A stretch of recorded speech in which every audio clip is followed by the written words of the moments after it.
Nusantara.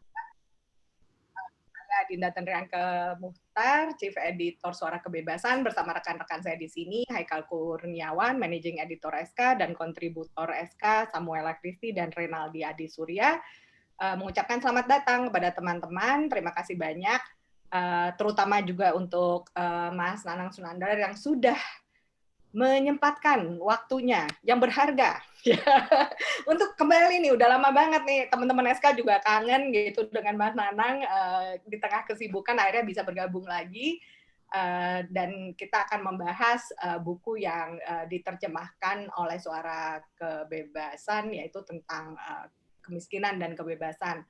Forum Kebebasan adalah salah satu kegiatan kami, Suara Kebebasan. Untuk teman-teman yang belum kenal bisa cek di suarakebebasan.id. Kami juga ada akun sosial media di Twitter, Line, lalu Facebook, dan juga ada kanal YouTube, di mana nantinya kegiatan ini juga akan direkam, dan kita akan share juga ceritanya di suarakebebasan.id.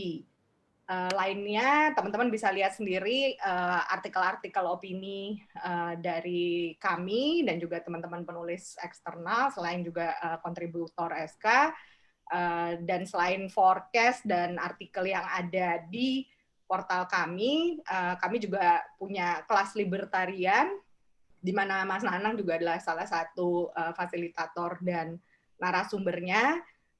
Kita juga lagi ngadain esai dari terjemahan buku ini, jadi silakan ikutan. Semua informasinya tuh ada di sosial media dan di portal kami. Untuk lebih lanjutnya nanti juga bisa ke redaksi @suarakebebasan.id untuk mengenal seperti apa sih suara kebebasan di sini. Terima kasih banyak teman-teman untuk kehadirannya. Selamat berdiskusi dan saya serahkan ke Haikal Kurniawan. Silakan Haikal. Oke, thank you banget Mbak Dinda untuk pembukaannya. Assalamualaikum warahmatullahi wabarakatuh. Selamat malam teman-teman semua.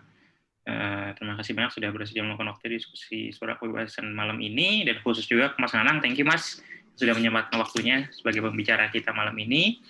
Terima kasih banyak. Untuk diskusi malam ini kita agak beda dari diskusi Forum Kebebasan yang sebelum-sebelumnya. Kalau misalnya di sini ada teman-teman yang pernah hadir di diskusi kita yang sebelumnya, kita akan ada topik malam ini mengenai diskusi buku yang berjudul dengan Poverty and Freedom atau Kemiskinan dan Kebebasan, yang diterjemahkan oleh Suara Kebebasan. Nah, mungkin sedikit brief sendiri. Kalau bukunya itu sendiri dari Amerika, terbitan dari Atlas Network, salah satu organisasi partnernya Suara Kebebasan, membahas tentang development khususnya di negara-negara dunia ketiga, dengan negara berkembang. Mungkin kalau misalnya teman-teman di sini di bidang development atau suka baca-baca atau baca berita gitu ya, buku-buku isu-isu mengenai development, salah satu solusi yang biasa dianggap oleh banyak orang adalah ya udah, kalau kita mau bantu misalnya orang-orang yang kesusahan di negara-negara yang miskin dan berkembang itu ya, di Afrika misalnya atau di negara-negara Asia Selatan, kita kasih aja uang gitu. Di negara-negara maju, filantropi ngasih aja uang, permasalahan selesai. Tapi dilema yang muncul adalah banyak orang yang ngasih uang ini justru mereka nggak ngerti situasi kondisi sosial, politik, budaya, ekonomi yang ada di negara-negara berkembang ini, negara-negara yang berpenghasilan rendah ini. Kenapa kok mereka tetap miskin gitu, tetap berpenghasilan rendah? Mereka nggak ngerti, mereka sok-sok ngatur-ngatur karena itu uang mereka gitu kan.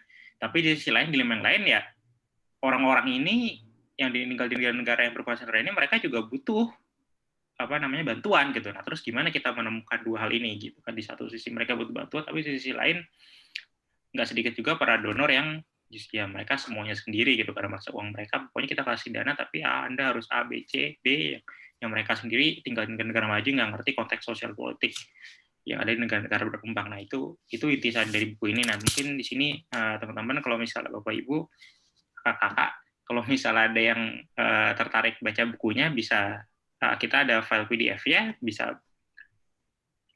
klik aja di www.suarakebebasan.id. Nanti di situ di atasnya itu di bagian kategorinya publikasi, tinggal diklik. Nah, di paling atas itu nanti ada terjemahan buku Suara Kebebasan kemiskinan dan kebebasan. Di situ nanti ada link untuk downloadnya langsung. Oke, mungkin tanpa panjang lebar akan saya serahkan ke Mas Nanang. Beliau merupakan direktur eksekutif dari salah satu organisasi partner Suara Kebebasan juga, Indeks, Institut Demokrasi dan Kesejahteraan Sosial. Oke, Mas Nanang, kepada Mas Nanang sebagai narasumber dipersilakan. Terima kasih Haikal, terima kasih Mbak Dinda, terima kasih teman-teman SK yang sudah memberi kesempatan saya untuk sharing. Teman-teman yang sudah hadir semua, terima kasih banyak sudah atas waktunya ya. Pertama sekali saya ingin mengucapkan selamat dulu kepada tim Suara Kebebasan yang sudah menerjemahkan buku ini. Ini salah satu buku yang menurut saya sangat keren karena relevansinya yang kuat banget dengan isu-isu yang dihadapi oleh masyarakat dunia ketiga ya, isu negara berkembang lah lebih tepatnya, negara-negara berkembang. Dan buku ini juga kalau nggak salah tahun 2019 ya, buku versi bahasa Inggrisnya, jadi masih anget-angetnya juga. Jadi selamat buat tim Suara Kebebasan yang udah menerjemahkan buku ini. Ada beberapa catatan yang saya lihat setelah membaca buku ini. Beberapa saya baca utuh gitu ya, artikel-artikelnya, beberapa saya lihat highlight-highlightnya aja. Nah, sangat menarik terutama karena tesis yang diangkat oleh buku ini. Tadi Haikal udah sempat cerita soal problem dilema yang muncul ya dari pendekatan-pendekatan pembangunan ekonomi, economic development di negara-negara berkembang yang melibatkan lembaga-lembaga donor dan juga mitra-mitra lembaga lokal ya. Ada semacam ada problem kepakaran, dari satu sisi problem otoritas soal siapa penyedia dana, di sisi lain juga ada gap soal seberapa bisa sih perspektif luar ini menangkap problem-problem lokal gitu ya, solusi-solusi yang ditawarkannya ini seberapa bisa menjawab persoalan kemiskinan di negara-negara berkembang. Nah, yang menariknya adalah di luar hal-hal tadi itu juga, kenapa buku ini sangat menarik, terutama bagi saya ya yang membaca gitu sebagai pembaca, karena buku ini berupaya secara mengangkat sebuah tesis, ya, membuktikan sebuah tesis bahwa prinsip-prinsip kebebasan ekonomi yang terinstitusionalisasikan dengan baik itu akan menekan angka kemiskinan dan menciptakan kemakmuran yang lebih luas di masyarakat. Itu tesis yang menarik karena nanti akan kita lihat bahwa selama ini tesis ini kayak tidak pernah dipertimbangkan dengan serius, dan sehingga saya juga di pengantarnya juga dikatakan ini pendekatan yang relatif baru, cara pandang yang relatif baru dalam melihat persoalan kemiskinan. Nah, ini yang membuatnya menarik. Nah, selain itu juga di saat yang sama, buku ini juga mengkritik pendekatan-pendekatan konvensional yang sudah umum dilakukan dan melibatkan banyak lembaga donor seperti tadi disebut Haikal ya, yang dalam kenyataannya karena ada masalah-masalah tadi soal cara pandang orang luar yang tidak selalu bisa menangkap akar persoalan yang ada di masyarakat terkait isu kemiskinan misalnya di sini. Malah bukannya berhasil mengentaskan kemiskinan, tapi juga memunculkan problem-problem baru.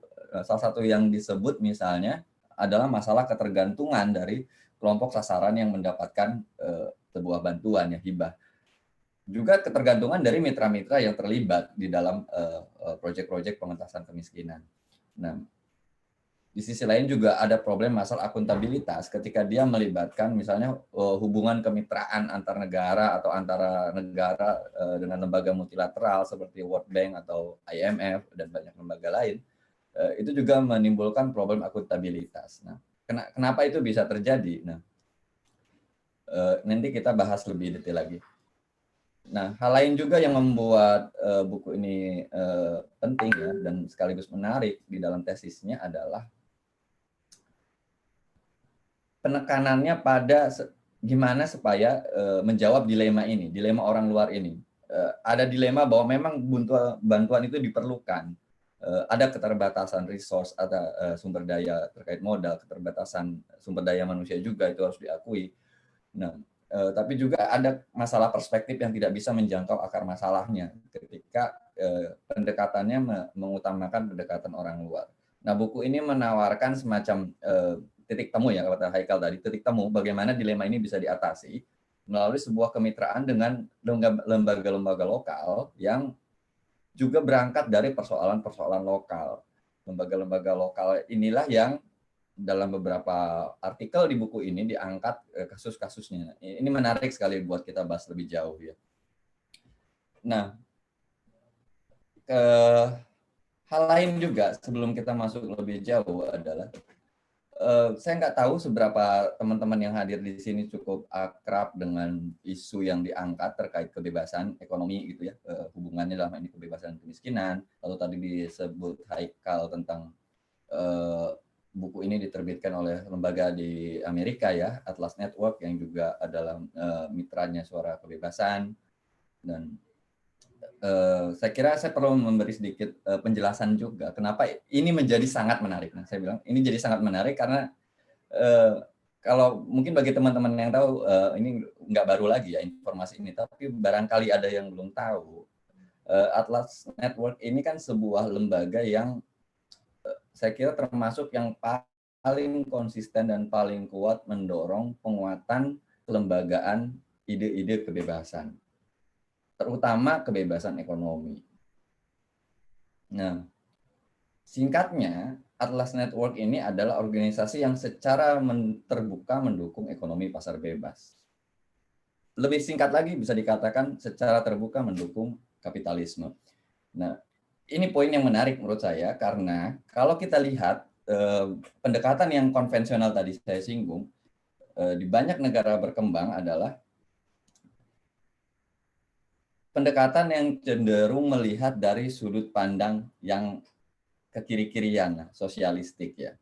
Jadi harus kita akui bahwa selama ini para pendukung kebebasan ekonomi dari pandangan saya tentu saja relatif tertinggal dalam mengantisipasi isu-isu seperti kemiskinan, pengangguran, dan lain-lain karena mungkin ada masalah penggunaan nomenklatur, mungkin ada masalah apakah kita sudah siap masuk ke dalam isu ini atau enggak ya. Tapi yang jelas terjadi adalah isu-isu seperti ini sepertinya sudah jadi domainnya teman-teman yang ada di pendulum sebelah kiri, yang lebih melihat masalah dari sudut pandang yang sosialistik.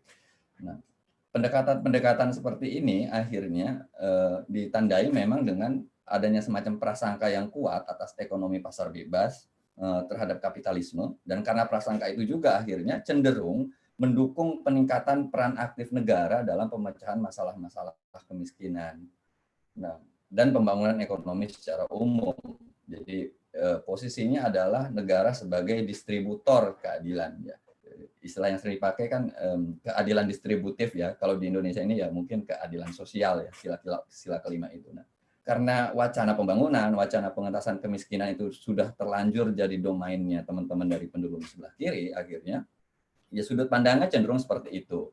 Nah, ciri-ciri lainnya adalah ada kecenderungan sentralisme yang ini unik karena kata-kata pemberdayaan masyarakat misalnya juga sering digunakan oleh teman-teman yang bekerja dalam isu ini dari kelompok sebelah ya, di sebelah kiri, karena menariknya adalah kata keberdayaan masyarakat yang digunakan ini seperti berkontradiksi dengan pendekatan sentralistik yang terencana dan mengandalkan peran aktif negara. Ini juga memunculkan semacam dilema sebetulnya. Nah, karena kenapa akhirnya seperti tadi juga sudah disebut, muncul problem-problem lain, masalah kemiskinan yang nggak pernah benar-benar tuntas, ada masalah akuntabilitas juga, ada masalah derajat kebebasan yang berkurang, yang akhirnya mengurangi inisiatif-inisiatif baru dari masyarakat sendiri. Nah, penekanan pada kebijakan-kebijakan yang afirmatif, misalnya salah satu contohnya ya, yang sifatnya direct dan negara terlibat secara langsung dalam penyediaan berbagai hal yang dibutuhkan oleh masyarakat miskin dalam hal ini.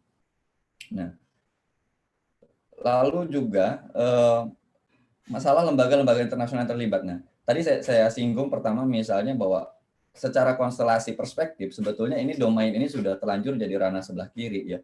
Nah, di sisi lain karena ini perspektif yang dominan, perspektif konvensional ini, ketika muncul lembaga-lembaga internasional yang berusaha membantu, betapapun mereka katakanlah market friendly, ramah pasar, dan cenderung memiliki pandangan ekonomi yang terbuka, mau tidak mau akan juga terlibat dalam dilema seperti ini. Kalau dalam buku ini misalnya disebut ada dilema orang luar yang mengatakan masalah soal otoritas yang akhirnya mengatur ini, mengatur itu. Ya betul, itu satu masalah. Tapi masalah lain juga yang muncul, ada dilema lain ya, semacam dilema lain. Jadi ketika bahkan misalnya upaya-upaya yang berupaya mendorong masih pasar dalam sebuah upaya pengentasan kemiskinan, pendekatan yang lebih mendorong kebebasan ekonomi, itu akan segera berhadapan dengan ketika mereka bermitra dengan pemerintah yang cenderung sentralistik, cenderung intervensionis, dan mitra-mitra di lapangan yang juga cenderung bekerja dari sudut pandang sebelah kiri yang juga sosialistik ya. Jadi akhirnya ini nggak akan pernah ketemu. Jadi inisiatif apapun itu akan terganjal di lapangan ya. Dari sisi pendekatan itu. Di samping problem teropong tadi, teropong orang jauh, lembaga donor yang belum tentu bisa menangkap persoalan. Ada teman saya yang suka bilang teman-teman dari sebelah kiri itu paling pintar menganalisa masalah ya, dan dalam beberapa saya sangat mengakui itu juga, melihat peta persoalan, apa sih isu yang penting di masyarakat, tajam sekali analisisnya. Nah, itu satu sumbangan tersendiri sebetulnya. Tinggal bagaimana mempertemukan ini sih sebetulnya dari sisi kita. Nah, lalu hal lain lagi, nah terkait buku Kemiskinan dan Kebebasan, kenapa saya sempat singgung, kenapa buku ini menarik karena diterbitkan oleh lembaga yang mempromosikan ekonomi pasar bebas adalah dia berupaya mengangkat buku ini ya, berupaya mengangkat perspektif ini ke tengah menjadi mainstream gitu, bahwa pendekatan ini akan memecahkan dilema-dilema yang tadi disebutkan. Nah, yang juga membuat buku ini keren menurut saya, dia tidak hanya mengangkat atau menukil data-data pada tingkat makro ya. Mungkin sebagian teman pernah dengar soal hubungan antara kebebasan ekonomi dengan kemakmuran, angka statistiknya kayak begini, korelasi positif kayak gini. Itu angka-angka yang gede dan mungkin nggak terlalu membuat orang aware juga, terutama pada tingkat grassroots kalau kita berhadapan dengan isu-isu yang sangat nyata ada di masyarakat gitu ya. Nah, kelebihan buku ini adalah dia menukil tentu saja ada beberapa data terkait itu, tapi juga mengangkat kasus-kasus nyata di banyak tempat dalam situasi-situasi konkret yang dihadapi masyarakat miskin. Nah, ini kan ya kalau saya bilang sih perspektif kanan dengan cara yang sangat kiri. Jadi mereka nggak bicara pada isu metanarasi yang besar-besar, tapi langsung kepada isu-isu kecil yang terjadi di masyarakat. Nah, ini yang membuat buku ini menurut saya sangat keren sebagai sebuah buku yang mempromosikan ide-ide kebebasan ekonomi. Nah, kalau kita ngebaca buku inilah secara keseluruhan, kita bisa menemukan nanti bahwa stereotip awam yang berkembang di masyarakat selama ini tentang ekonomi pasar bebas, tentang kapitalisme itu akan berubah ya. Selama ini kita sering ngedengar misalnya kapitalisme, pasar bebas itu sebagai ekonomi yang hanya menguntungkan orang kaya dengan cara menggilas orang-orang miskin, membuat yang kaya semakin kaya, yang miskin semakin miskin. Stereotipnya itu yang dominan. Nah, ini juga bisa dimaklumi, ini nggak sepenuhnya, menurut saya ya, nggak sepenuhnya bisa disalahkan. Kenapa? Karena dalam praktik mix ekonomi kita sekarang, dan dipraktekkan juga di banyak negara, sebetulnya kata pasar bebas atau kata kapitalisme lah terutama, itu memang sudah mengalami distorsi ya. Jadi tercerminnya nggak utuh lagi, jadi udah banyak bias di situ. Nah, diperparah pula dengan berbagai policy atau kebijakan publik yang ujung-ujungnya mencederai rasa keadilan di masyarakat. Apa misalnya? Nah, menurut saya ini turut menyumbang kenapa pendekatan yang mengambil sudut pandang pasar cenderung tidak populer. Contohnya misalnya, subsidi dikurangi, misalnya subsidi terhadap bahan-bahan pokok yang selama ini sebelumnya sudah biasa diterima ya, atau bahkan dihilangkan. tapi korporasi-korporasi besar mendapatkan banyak insentif, termasuk dalam bentuk bantuan likuiditas yang diambil dananya dari dana pajak. Nah, ini kan gimana nggak mencerminkan rasa ketidakadilan ya. Jadi dan terus memperkuat stigma soal ya memang akhirnya sistem ekonomi ini hanya memihak orang-orang yang sudah kaya, yang sudah beruntung secara ekonomi. Karena malah terus diperbesar dengan fasilitas negara, dengan berbagai kebijakan, termasuk dengan bantuan pendanaan, tapi di sisi lain kebijakan yang diasumsikan menyasar masyarakat secara lebih luas dan populis gitu, itu malah dicabut. Nah, lalu juga, nah ini yang relatif baru misalnya, isu pajak ya, kalau nggak salah SK juga sempat ngangkat diskusi soal pajak ya. Nah, di satu sisi misalnya ada pengurangan yang luar biasa, bahkan penghilangan pajak kendaraan bermotor, mobil, pajak impor. Tapi di sisi lain juga mobil ya, satu sisi yang dikesankan eksklusif hanya bisa dibeli oleh orang-orang tertentu dengan jumlah uang tertentu. Nah, di sisi lain ada beban-beban pajak baru, barang jasa baru yang diperluas gitu sebagai objek pajak. Nah, rasio pajak juga ditingkatkan. Nah, termasuk pendidikan dan kesehatan. Nah, hal-hal ini semua yang sudah diasumsikan oleh masyarakat sebagai public goods dan harusnya bersifat misalnya bebas pajak, kok malah kena pajak gitu kan, yang akhirnya akan menambah biaya-biaya lain. Nah, dari masalah-masalah kayak begini ya sangat bisa dimengerti kalau akhirnya kata-kata kapitalisme itu dipahami sebagai kebijakan yang sangat eksklusif dan hanya menguntungkan kelompok kelas tertentu. Sementara buat orang-orang yang di bawah, katakanlah kelompok masyarakat miskin, ini nggak menguntungkan sama sekali. Nah, buku ini berusaha membantah itu intinya. Oke, nah penekanannya dari buku ini adalah prinsip-prinsip kebebasan ekonomi. Nah, saya akan masuk ke beberapa isu detail yang diangkat di artikel ini, tapi mungkin kita perlu juga menyegarkan sedikit. Saya nggak tahu apakah kita memiliki sudut pandang yang sama atau pengertian yang sama tentang kebebasan ekonomi, tapi saya akan singgung sedikit sebelum masuk ke detail-detail bukunya ya, beberapa isu yang terkait kebebasan ekonomi. Nah, kalau secara sederhana mungkin kita bisa artikan dengan cara yang mudah, kebebasan ekonomi itu adalah kebebasan setiap orang untuk melakukan aktivitas ekonomi, lalu mengambil manfaat ekonomi dari aktivitas yang dia lakukan itu, dan itu bermanfaat untuk peningkatan kualitas hidupnya, kesejahteraannya. Nah, dua hal yang saya kira paling penting secara esensial dari kebebasan ekonomi, yaitu pertama adalah kata kebebasannya itu sendiri, yang berarti situasi bebas dari agresi, bebas dari paksaan atau ancaman, intimidasi yang membuat seseorang melakukan suatu aktivitas secara terpaksa, secara tidak bebas. Dan yang kedua adalah kata setiap orang ya, yang berarti unit utama dari kebebasan ekonomi itu adalah individu sebagai pelaku ekonomi, bukan masyarakat, bukan komunitas. Nah, kalau kita telisik lebih dalam lagi, kenapa kebebasan ekonomi ini muncul dengan watak yang seperti ini gitu ya, karakteristik yang seperti ini.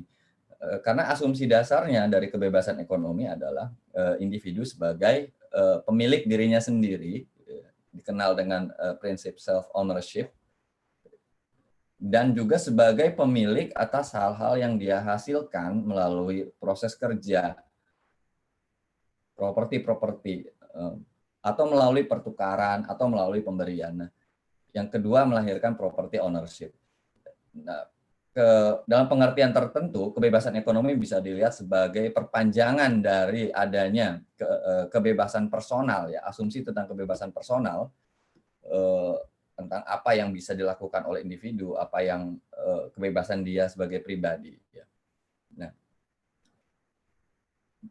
di sisi lain juga kita juga bisa melihat, ini mungkin bisa melahirkan kontroversi di beberapa isu, bahwa kebebasan ekonomi bicara tentang kepemilikan properti, termasuk karena pada dasarnya individu adalah pemilik dirinya sendiri, maka tubuh diri individu juga adalah propertinya dia. Nah, ini mungkin bisa melahirkan beberapa isu yang agak kontroversial, seperti mungkin soal isu ekonomi ya, misalnya apakah prostitusi bisa dilihat sebagai sebuah pekerjaan yang sah, dan banyak lagi isu-isu kontroversial lain terkait kebebasan memilih tentang apa yang kita konsumsi, apa yang kita masukkan ke tubuh kita, dan lain sebagainya. Nah, jadi dua hal yang paling esensial dari kebebasan ekonomi, pertama adalah kedaulatan individu-individu sebagai pelaku ekonomi, dan kedua adalah pertukaran yang sifatnya sukarela di antara para pemilik, di antara individu-individu pemilik properti. Nah, kemudian kita mengenal pelembagaannya dari hal-hal esensial tersebut, yang dikenal misalnya dalam indeks kebebasan ekonomi. Ada banyak indikator di situ, beberapa lembaga menggunakan istilah yang berbeda tapi secara substansi sama. Nah, secara umum disebut sebagai indeks kebebasan ekonomi, ada The Heritage Foundation, ada Fraser Institute, dan ada beberapa lembaga lain yang juga merilis indeks kebebasan ekonomi secara rutin. Nah, dari pengertian seperti inilah kita bisa memahami buku ini secara lebih jernih. Sebenarnya dia ada di pendulum yang sebelah mana dalam melihat masalah-masalah kemiskinan, ya. Nah, di tengah situasi ketika wacana kemiskinan didominasi perspektif yang menekankan intervensi negara, yang berarti adalah mengurangi kebebasan individu sebagai pelaku ekonomi, buku ini justru menawarkan sudut pandang di mana sebetulnya prinsip-prinsip kebebasan ekonomi ini perlu diperkuat pelembagaannya di dalam proses pengentasan kemiskinan. Nah, Atlas Network sendiri menggunakan istilah doing development differently, ya, untuk menekankan bagaimana prinsip-prinsip kebebasan ekonomi yang bekerja secara terdesentralisasi, tanpa kontrol yang sifatnya diktatif, soal otoritas kepakaran, otoritas penyandang dana, dan lain-lain, justru akan membantu menemukan masalah yang sesungguhnya terjadi dan solusi-solusi yang justru lahir dari masyarakat sendiri. Nah, kita akan masuk ke beberapa contoh di sini. Misalnya dalam kasus pemulihan kepemilikan pribadi di Afrika Selatan, ya, sebuah negara yang pernah lama mengalami rezim apartheid, masa-masa apartheid, dan kelompok masyarakat dari kelompok kulit hitam itu merasakan diskriminasi yang luar biasa, termasuk perampasan hak atas tanah mereka, ya.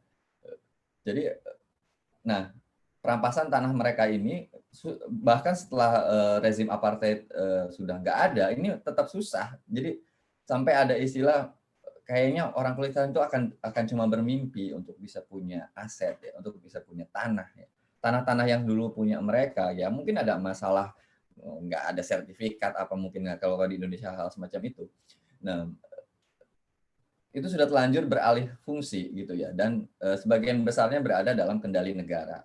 Nah, prinsip kebebasan ekonomi menekankan bahwa tanah-tanah ini harus dikembalikan kepada pemiliknya yang sah. Ada mekanisme bagaimana misalnya melihat apakah betul ini adalah para pemilik sesungguhnya sebelum terjadi perampasan. Tapi poin yang mau saya sampaikan adalah inisiatif kebebasan ekonomi mendorong semacam restoratif justice, ya, koreksi atas ketidakadilan di masa lalu, termasuk perampasan tanah, dan itu harus dikembalikan kepada para pemiliknya.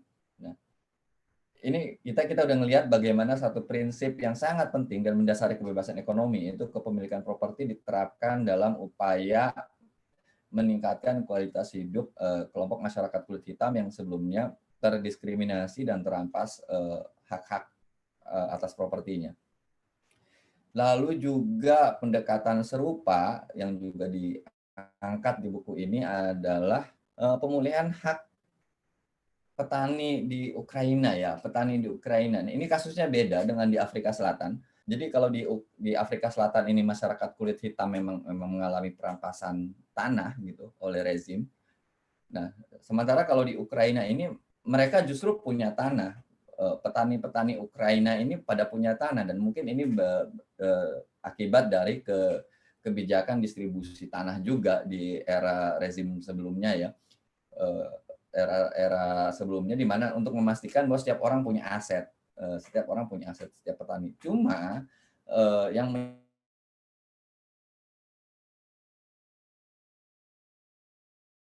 menjadi masalah kemudian aset itu tidak bisa diambil manfaat ekonominya, misalnya dalam bentuk digadaikan ke bank untuk misalnya untuk tambahan modal dan lain-lain. ada pembatasan yang sangat keras oleh negara bagaimana supaya tujuannya mungkin baik mencegah terjadinya dominasi dari kelompok yang lebih kuat dan akhirnya terjadi pertukaran yang tidak adil sehingga si petani yang tadinya punya tanah jadi nggak punya tanah. Tapi dampak negatifnya adalah tanah itu nganggur. Banyak orang punya tanah, semua petani punya tanah tapi nggak punya manfaat ekonomi yang optimal. Bahkan untuk memelihara tanahnya aja juga nggak bisa karena tidak bisa dikompon, tidak bisa dilipat gandakan, tidak bisa dikapitalisasi asetnya itu. Nah, pendekatan yang dilakukan di mitra di Ukraina adalah mendorong reformasi ini, gimana supaya tanah ini bisa dipertukarkan secara bebas ya. Artinya para pemilik karena mereka para pemiliknya seharusnya sudah juga boleh dong mengambil keuntungan melalui proses pertukaran barang jasa yang bebas sehingga mereka bisa mendapat manfaat ekonomi. Dan ini berhasil dilakukan sehingga para petani bisa misalnya menggunakan tanahnya sebagai agunan untuk mendapatkan kredit dan mengembangkan usaha pertaniannya. Banyak petani kecil yang mendapatkan manfaat dari reformasi yang dilakukan terkait pemulihan hak petani kecil atas tanah mereka ini. Nah, yang menarik juga ini tidak hanya terjadi, masalah terkait kepemilikan tidak hanya terjadi di negara-negara yang dunia ketiga, negara-negara berkembang atau negara miskin. Tapi juga masalah hak kepemilikan atas properti ini juga terjadi di Amerika. Ini juga diangkat di buku ini. Jadi sekitar tahun dekade 90-an disebutkan di buku ini. Pemerintah Amerika ini sangat agresif membangun fasilitas-fasilitas publik. Nah, dampaknya adalah banyak warga pemilik tanah ya itu mengalami perampasan diambil paksa secara ini mau nggak mau ya diambil tanahnya. Mungkin kalau di kita kalau ada ganti rugi pun ganti ruginya nggak menguntungkan dan pilihannya cuma itu. Ada perampasan tanah lah bisa dibilang kayak gitu, pengambil alihan tanah secara paksa yang tujuannya adalah untuk membangun infrastruktur publik. Nah, kasus penggusuran sangat masif dan mungkin beberapa teman kalau pernah ikut training sebelumnya ya terkait libertarianisme, saya sempat tunjukkan sebuah film terkait bagaimana penggusuran juga terjadi di Amerika Serikat dan bagaimana para advokat kebebasan ekonomi berusaha memulihkan hak-hak ini ya dengan melawan upaya penggusuran itu.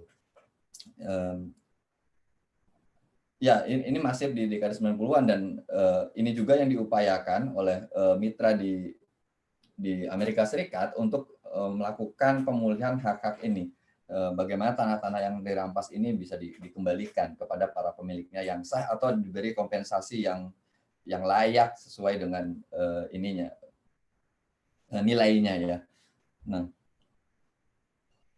itu dari sisi kepemilikan ya, kepemilikan properti, pendekatan dari sisi kepemilikan properti. Pendekatan yang lain di tempat yang berbeda adalah upaya untuk menyederhanakan perizinan usaha ya, perizinan bisnis. Yang ini dilakukan misalnya di Burundi yang ada masalah soal mahalnya biaya mendirikan bisnis, mahalnya sering melibatkan suap supaya pengusaha dapat izin, yang hal-hal kayak gitu. Juga masalah kesulitan permodalan, mendapat akses permodalan dari bank misalnya karena adanya suku bunga yang tinggi untuk untuk kredit bisnis. Nah, reformasi yang dilakukan dalam kerangka kebebasan ekonomi pertama adalah menyederhanakan perizinan itu supaya orang mudah membangun usaha formal. Nah, karena kenapa penting usaha formal? Karena dari situ kan akan muncul efek-efek lanjutan ya, seperti networking, akses ke bank dan macam-macam. Sehingga formalisasi yang sederhana, efisien, murah atau bahkan kalau bisa cuma-cuma itu yang sangat diperlukan supaya kewirausahaan berkembang. Dampaknya adalah iklim ekonomi yang bergairah, terutama di kalangan para pengusaha mikro dan kecil yang selama ini memang nggak punya biaya untuk membuat perizinan bisnis karena terlalu mahal ya, banyak biaya-biaya resmi ataupun siluman. Ketika ini dipangkas, disederhanakan, usaha-usaha kecil tumbuh dan ekonomi bergairah. Banyak orang menjadi pelaku bisnis. Lalu juga bantuan modal yang dipermudah terkait kredit perbankan untuk modal usaha dengan menurunkan suku bunga. Saya lupa angka persisnya, tapi sangat besar. Jadi kayak kalau nggak salah menurunkan suku bunga kredit ya dari 16% dan akhirnya bisa sampai ke 10%. Nah, ini juga salah satu contoh bagaimana prinsip kebebasan ekonomi diimplementasikan untuk membuka ruang-ruang usaha yang lebih luas bagi setiap orang untuk bisa berpartisipasi sebagai pelaku ekonomi aktif dan mengambil manfaat ekonomi dari situ. Reformasi lain yang juga menarik terjadi di Georgia, bukan negara bagian Georgia ya, negara Georgia.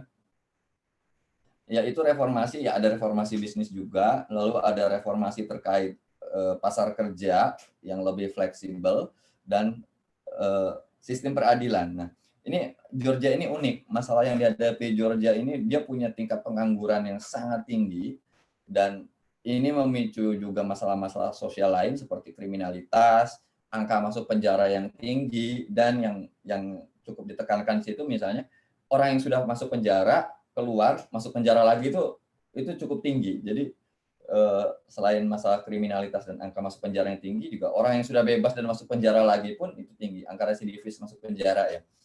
Nah, mitra yang bekerja di sana, mitra Atlas Network yang bekerja di sana itu melihat bahwa ini masalahnya masalah nggak ada pasar kerja ya, nggak ada pasar kerja yang terbuka, orang susah nyari kerja. Diselidik lagi kenapa ada masalah ini, karena memang ternyata membuka usaha juga susah, ada masalah perizinan juga di situ. Dan kenapa juga banyak orang masuk penjara, karena ada sistem peradilan yang bermasalah juga, di mana juga banyak kasus anak-anak masuk penjara gitu ya, untuk mungkin kejahatan-kejahatan atau tindak pidana yang sebetulnya tidak harus diberi sanksi penjara. Reformasi yang dilakukan ini sangat banyak di Georgia, Jadi mulai dari reformasi pasar kerja, kemudian berusaha, termasuk reformasi peradilan. Yang menarik adalah misalnya gini, untuk pelaku tindak pidana anak-anak, itu yang diadili itu orang tuanya. Istilah yang dipakai itu akuntabilitas orang tua. Jadi peradilan yang ketika suatu tindak pidana melibatkan anak-anak, maka ya orang tuanya yang harus bertanggung jawab. Ya. Jadi ada semacam pengadilan akuntabilitas orang tua.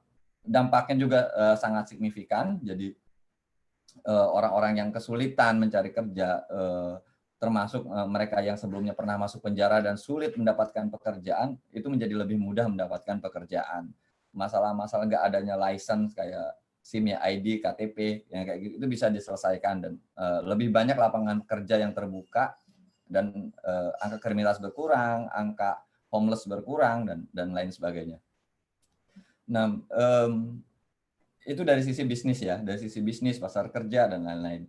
Nah, juga ada dari sisi privatisasi. Nah, ini kata yang sangat mungkin sensitif di Indonesia. Kalau orang udah mendengar kata privatisasi, kesannya, wah, ini udah akan entah diambil alih asing, atau swasta dominan, peran negara berkurang, nanti masyarakat akan membayar lebih mahal, dan sebagainya, yang akhirnya lagi-lagi masyarakat miskin yang akan tercederai hak-haknya. Nah, ini juga dibantah dalam buku ini dengan menunjukkan kasus upaya advokasi untuk privatisasi layanan listrik dan air bersih di mana Libanon dan Peru ya. Yang justru malah akhirnya bisa meningkatkan jangkauan, tadinya misalnya hanya sekian persen yang bisa dilayani listrik oleh perusahaan pemerintah, tapi ketika dilakukan privatisasi justru lebih pengelolaannya lebih akuntabel dan lebih banyak masyarakat yang terlayani, yang sebelumnya mereka secara ilegal menciptakan listrik sendiri lewat generator-generator jadi bisa berlangganan, dan biayanya juga efisien, artinya tidak mahal seperti ditakutkan. Nah, kalau di Peru kasus yang sama, pendekatan yang sama, tapi dalam hal penyediaan air bersih. Kalau di kita ini antara PLN dan PAM sebetulnya ya. Nah, isu privatisasi menjawab persoalan listrik dan air bersih di kedua negara tersebut. Satu hal yang unik adalah di luar tadi, selain itu, adalah kaitan dengan pengurangan kebijakan relaksasi impor ya yang dilakukan di Sri Lanka. ini menarik ya, karena ternyata ini nggak ngomong semata-mata soal ekonomi. Ini salah satu yang saya kira sangat inspiratif ya, pengalaman di Sri Lanka ini. Jadi ternyata pengurangan pajak impor itu tidak hanya bicara soal manfaat ekonomi aja secara makro, tapi juga membantu mengatasi masalah yang sangat konkret saat itu dihadapi oleh perempuan di Sri Lanka. Ya, perempuan di Sri Lanka itu masih mengalami masalah diskriminasi secara gender, ada stigma-stigma terkait darah haid, macam-macam. Nah, salah satu masalah yang dihadapi akibatnya adalah kaum perempuan ya dalam keadaan kayak gitu sulit untuk berpartisipasi aktif di wilayah publik dalam kegiatan ekonomi. Mereka cenderung terkurung di rumah, susah untuk keluar. Pertama ada masalah diskriminasi, kedua ada masalah terkait kesehatan organnya ya, organ perempuannya ya. Nah, proses pengurangan pajak, kemudahan impor dan lain-lain membuat masalah sanitasi dan kesehatan organ perempuan di Sri Lanka ini perlahan-lahan selesai. Kenapa? Karena ketika impor dibatasi, dipersulit, ada pajak yang besar untuk barang-barang impor, termasuk kayak untuk pembalut kayak gitu ya, hal-hal kayak gitu. Nah, itu jadi sangat mahal harga pembalut itu, dan ini mengganggu kesehatan perempuan dari sisi kesehatan dan makin membuat masalah diskriminasi mereka semakin parah.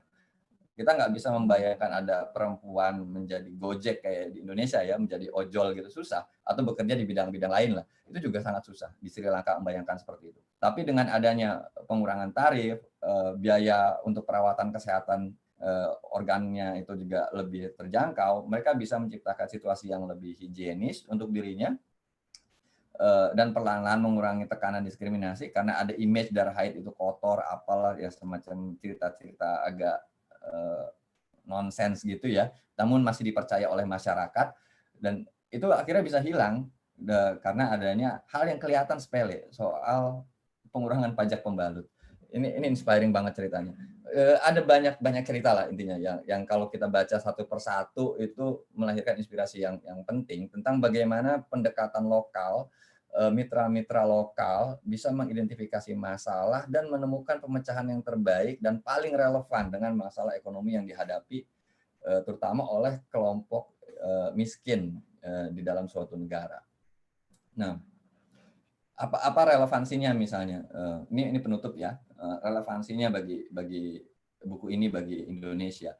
Ya kalau kita lihat ya Indonesia juga masih punya masalah kemiskinan ya. Angka-angka resmi mungkin bisa berbeda 10%, 15%, atau mungkin lebih dari itu ya. Tapi perbedaan yang sangat mencolok misalnya bisa kita lihat, katakanlah penduduk miskin Indonesia hanya 15-20%. Tapi kalau kita lihat misalnya data orang yang memanfaatkan BPJS skema PBI ya, yang biayanya dijamin oleh pemerintah ya, itu sangat besar. Saya lupa tapi mungkin lebih dari 50% pengguna BPJS itu adalah memanfaatkan fasilitas PBI, artinya tidak membayar premi sebetulnya. Artinya kan ada gap antara kelompok sasaran yang jumlah orang miskin di satu sisi sekian orang, dan ternyata orang yang mendapati dirinya miskin dan mungkin keberatan membayar biaya itu juga jauh lebih tinggi. Ada banyak gap lah di banyak data di kita soal realitas kemiskinan, soal standar yang dipakai dan sebagainya. Nah, terus relevansi lain juga yang perlu diperhatikan kalau lembaga-lembaga lokal ingin terlibat dalam upaya pemecahan masalah kemiskinan dengan pendekatan buku ini adalah situasi kebebasan ekonomi Indonesia sendiri kayak gimana sebenarnya. Karena dari situasi itu kita bisa melihat masalahnya, paling enggak masalah besar apa sih yang dihadapi dalam upaya menyelesaikan masalah kemiskinan di Indonesia. Nah, setiap tempat punya masalah yang berbeda. Nah, di Indonesia misalnya, kalau kita setuju untuk menggunakan perspektif kebebasan ekonomi sebagai sebuah tesis untuk menekan angka kemiskinan, artinya semakin tinggi kebebasan ekonomi maka semakin berkurang angka kemiskinan, maka kita perlu perhatikan masalah yang paling berat itu ada di mana sebetulnya. Nah, secara umum misalnya kalau kita lihat data terakhir, Indonesia ini kan cukup lama ada di wilayah moderat, wilayah kebebasan yang moderat secara ekonomi. Artinya ini bukan kondisi yang jelek juga. Secara umum ini kondisi yang relatif oke sebetulnya Indonesia ini secara kebebasan ekonomi overall-nya berdasarkan penilaian atas seluruh indikator. Nah, tapi juga kalau kita lihat secara lebih detail satu persatu, kita bisa melihat ada aspek-aspek di mana Indonesia biasa-biasa aja nilainya, mungkin semacam lebih mirip pendulum, kadang nilai skor kebebasan ekonominya naik, kadang turun, ya, mirip kayak gitu. Tapi secara umum cenderung flat, biasa aja. Nah, di tengah-tengah nilainya. Tapi ada juga aspek-aspek yang sebenarnya Indonesia sangat bagus. Nah, yang aspek-aspek yang sangat bagus dalam kebebasan ekonomi. Saya sering bilang misalnya dengan beberapa teman kalau ngobrol, kalau kita ngomong soal kebijakan perpajakan, Indonesia ini tergolong negara liberal. Sampai terakhir ya, artinya kita belum tahu ketika ada kebijakan perpajakan yang baru. Indonesia ini tergolong negara yang liberal, rasio pajaknya rendah, jumlah objek pajak yang dikenakan juga nggak banyak, dan pajak usaha juga tidak tinggi. Kalau kita bandingkan misalnya dengan negara-negara Skandinavia, dalam beberapa kebijakan perpajakan Indonesia ini secara rasio dekat dengan kebijakan perpajakan di Amerika Serikat. Tapi dari sisi penerapan Indonesia bisa lebih longgar, artinya lebih freedom dong, lebih banyak kebebasan dalam ekonomi kalau ukurannya adalah kebijakan terkait perpajakan misalnya.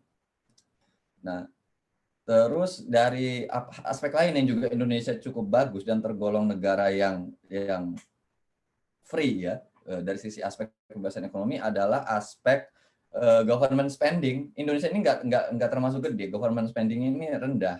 Jadi salah satu isu dalam kebebasan ekonomi kan kalau negara sangat aktif dan mengalokasikan banyak biaya, itu kan nggak gratis sebetulnya. Akan banyak kebebasan yang diambil. Akan lebih sedikit pilihan buat masyarakat untuk bisa melakukan ini itu dalam hal ekonomi misalnya. Nah, Indonesia ini termasuk yang rendah government spending-nya. Dan termasuk negara yang bebas secara government spending. Jauh dibandingkan apalagi negara-negara Skandinavia. Kalau kita sering merujuk negara-negara Skandinavia, ya kita pengen hidup kayak negara Skandinavia tapi pajak tetap ringan, tapi kita masih pengen tetap bisa melakukan aktivitas ekonomi yang lebih longgar dan sebagainya. Tapi kita nggak mau pajak yang tinggi. Nah, ya itu susah, itu keinginan yang nggak masuk akal sebetulnya. Nah, tapi yang mau saya bilang, Indonesia jauh lebih bebas dalam perpajakan, jauh lebih bebas dalam government spending karena tidak ada penyerapan uang pajak yang berlebihan atau terlalu besar untuk pembiayaan negara, dan juga sangat liberal dalam konteks kesehatan fiskal. Jadi di tiga indikator ini Indonesia, saya berani bilang Indonesia adalah negara yang sangat liberal dari sisi kebebasan ekonomi. Nah, tapi juga ada aspek-aspek kebebasan ekonomi di mana Indonesia sangat lama berada dalam kondisi yang kurang bebas atau istilahnya repress. Nah, apa itu? Salah satunya kepemilikan pribadi. Kedua adalah kebebasan pasar kerja. Yang ketiga adalah masalah integritas pemerintah, soal kasus korupsi. Yang paling buruk skornya adalah masalah integritas pemerintah. Nah, di tiga hal ini, Indonesia ini selalu dalam posisi yang jelek terus skornya. Dan kalau kita melihat menghubungkan antara pendekatan kebebasan ekonomi dengan masalah pengentasan kemiskinan, maka sebenarnya inilah beberapa persoalan yang perlu untuk menjadi concern bagi para advokat kebebasan ekonomi kalau mau terlibat dalam upaya-upaya pengentasan kemiskinan. Mungkin nggak terlalu relevan kalau kita bicara misalnya soal isu perpajakan, kita minta, ya itu bagus karena pada dasarnya kita perlu mengurangi terus beban pajak. Tapi bukan itu sekarang yang paling keras dihadapi di Indonesia, hambatan utamanya. Tapi hambatan soal masalah kepemilikan pribadi, di beberapa daerah masih ada kasus orang susah memiliki tanah misalnya dengan berbagai alasan. Lalu ada masalah kebebasan pasar kerja yang kemarin coba diatasi oleh Undang-Undang Cipta Kerja, tapi kita juga belum bisa melihat seperti apa implementasi dan penerapannya. Dan masalah korupsi. Nah, ini sebetulnya masalah-masalah yang menjadi tantangan upaya pengentasan kemiskinan di Indonesia dari sudut pandang kebebasan ekonomi yang digunakan di buku ini. Ketika kita melihatnya dalam perspektif yang lebih detail, di tingkat mikro, yang lebih mikro, maka ini bisa jadi alat bantu pertama untuk melihat masalah apa sih yang dihadapi di sebuah lokal ya, dalam mencari solusi-solusi yang lebih mencerminkan pendekatan lokal.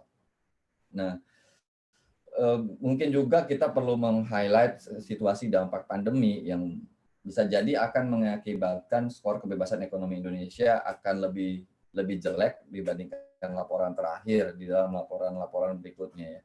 Intervensi pemerintah yang semakin tinggi, mobilitas sosial yang semakin terbatas. Tadi sempat ngobrol-ngobrol sebelum mulai dengan Mbak Dinda soal masalah pembatasan sosial dan dampak ekonominya, dan juga tadi soal rencana kebijakan perpajakan yang biar bagaimanapun akhirnya akan mencederai rasa ketidakadilan ya, rasa keadilan di masyarakat. Seperti dia tadi, kasus pajak mobil dikurangi tapi ada area lebih banyak barang jasa yang dikenakan pajak. Nah, hal-hal kayak gini saya kira yang menjadi bisa kita ambil dari buku yang diterjemahkan oleh Suara Kebebasan ya, dalam bahasa Indonesia ini. Sekali lagi saya mengucapkan selamat untuk tim Suara Kebebasan yang sudah menerbitkan buku yang sangat penting ini. Selanjutnya saya serahkan kembali kepada Haikal selaku moderator. Terima kasih. Oke, Mas Nanang, thank you banget untuk pemaparan tadi bukunya, juga pembahasannya mulai dari awal ya, mulai konsep mengenai kebebasan ekonomi, terus property rights, terus juga yang tadi Mas Nanang sempat menceritakan juga beberapa sukses stories dari partnernya Atlas, dari organisasi pegiat free market ya, di berbagai negara, gimana mereka berhasil membantu masyarakat melalui perubahan kebijakan seperti yang di Ukraina dan juga di Lebanon dan lain-lain. Oke, sekarang masuk ke sesi tanya jawab, teman-teman, bapak-bapak, ibu-ibu, kakak-kakak, adik-adik semuanya. Kalau misalnya ada yang ingin bertanya atau berkomentar atau mungkin punya opini lain atau ingin menyampaikan pendapat, bisa lewat chat, nanti saya selaku moderator membacakan, atau juga bisa raise hand dan nanti bisa bertanya atau berkomentar langsung kepada narasumber, kepada Mas Nanang. Oke, mungkin Mas Nanang sambil kita nunggu mungkin pada pertanyaan atau komentar dari teman-teman yang hadir, dari teman-teman peserta diskusi. Kalau ini mungkin subjektif ya Mas, mungkin dari pendapat Mas Nanang sendiri, secara subjektif, kalau misalnya dari yang Mas Nanang baca dari bukunya sendiri, yang kira-kira mungkin yang kasus yang ini kayaknya ini paling dekat nih bagi Indonesia nih, kira-kira yang kalau menurut Mas Nanang kira-kira yang mana Mas? Ya boleh, kalau misalnya ada lebih dari 1, 2, atau 3 juga kalau pas, atau 1 juga nggak. Kira-kira kalau menurut pendapat Mas Nanang gimana Mas?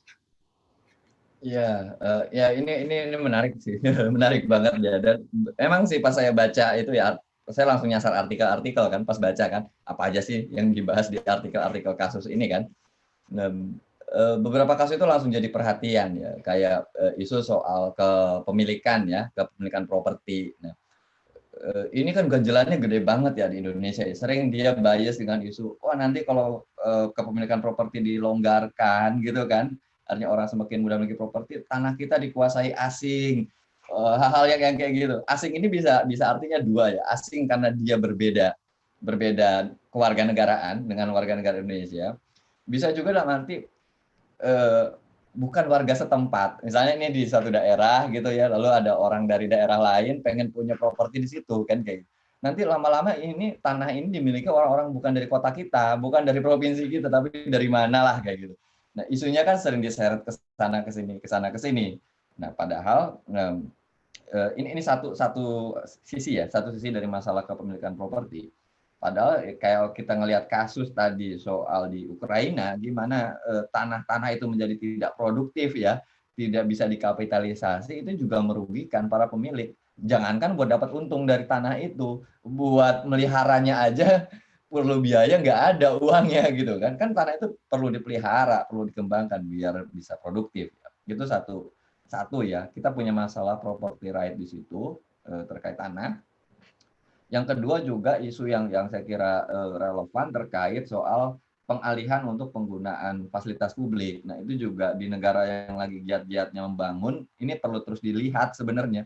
Jangan sampai kebijakan-kebijakan pembangunan ini ya mengakibatkan ya kasus-kasus yang kayak disebut tadi di Amerika aja masih terjadi ya kasus kayak gitu ya, di negara yang istilahnya tempat lahirnya kebebasan ekonomi gitu ya, itu masih terjadi. Di negara-negara berkembang banyak, dan saya kira di Indonesia juga beberapa berita kita bisa melihat ada indikasi bahwa itu juga sudah terjadi dengan alasan penyediaan fasilitas publik.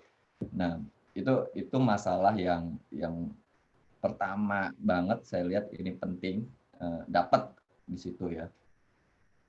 Kedua soal pasar kerja sih, saya cukup punya concern soal pasar kerja ini bermasalah sekali. Dan kalau kita lihat masalah pasar kerja kita, saya nggak mau komentar soal apa dampak undang-undang yang baru diberlakukan ya, karena belum kita bisa lihat juga dampaknya. Tapi bahwa sebelumnya untuk waktu yang sangat panjang kita punya masalah serius yang mengakibatkan angka pengangguran kita juga cukup tinggi. Kenapa? Karena akhirnya juga berhubungan dengan masalah-masalah terkait iklim bisnis kan, iklim bisnis yang susah. Jadi kalau kita lihat kan masalah dalam pasar kerja kita ini, misalnya ini dari sudut pandang kebebasan ekonomi ya. Kalau saya punya bisa menyediakan lapangan kerja buat seseorang, sebetulnya misalnya soal upah kan harusnya bisa saya negosiasikan dengan orang yang mau bekerja dengan saya dong, nggak perlu diikat dengan regulasi. Harusnya dia bisa lebih fleksibel melihat kondisi keadaan saya. Bayangkan situasi kayak gini terjadi, pandemi, dan tidak ada fleksibilitas, jangankan buat ini ya, buat membayar pekerja orang gitu ya, buat hidup diri sendiri aja mungkin udah susah kayak gitu kan. Kalau nggak ada fleksibilitas, artinya peraturan ini betul-betul kaku dalam masalah upah, lalu juga misalnya dalam memberhentikan pegawai karena sudah tidak sanggup lagi, ya ngapain juga kan keadaan kayak begini, saya nggak bisa ngegaji lagi misalnya, memberhentikan jalan yang terbaik kan. Nah, hal yang kayak begini ini masih punya masalah serius dan akhirnya berdampak pada lapangan kerja yang sebetulnya terbatas. Nah, jadi tantangan terbesar kita ya tadi itu masih ada masalah terkait property right, dan kalau dirinci mungkin ada lebih banyak lagi masalah property right di luar tanah. Yang kedua juga ada masalah terkait pasar kerja yang belum kita lihat juga sih solusinya kayak apa sekarang praktiknya, karena kita keburu pandemi ya, jadi kita belum bisa melihat juga efektivitas dari undang-undang yang sudah dibuat. Itu sih Haikal yang dua yang mencolok saya itu pas baca itu terutama. Oke, thank you Mas Anang. Mungkin kalau ya mungkin saya juga cukup mirip ya. Mungkin satu lagi mungkin kalau saya boleh sharing, salah satunya mungkin yang terkait privatisasi kali. Mas, iya ya ada masalah ya. Iya itu yang di Lebanon itu gimana ya tiap hari yang mati lampu, terus saya hampir lupa sehari itu berapa jam gitu kan kalau nggak salah listrik nyala gara-gara ekonomi gara-gara krisis. Tapi sejak privatisasi ya semuanya bisa jadi jauh lebih baik gitu kan, ketika private company yang ngelola utility itu gitu. Ya sementara di sini kan saya baru kalau mati lampu baru kemarin sebenarnya di rumah mati lampu. Mungkin keparahannya tidak seperti Libanon. Ya, jangan sampai. Jangan sampai. Iya ya itu tadi teman-teman tadi disampaikan Mas Anang.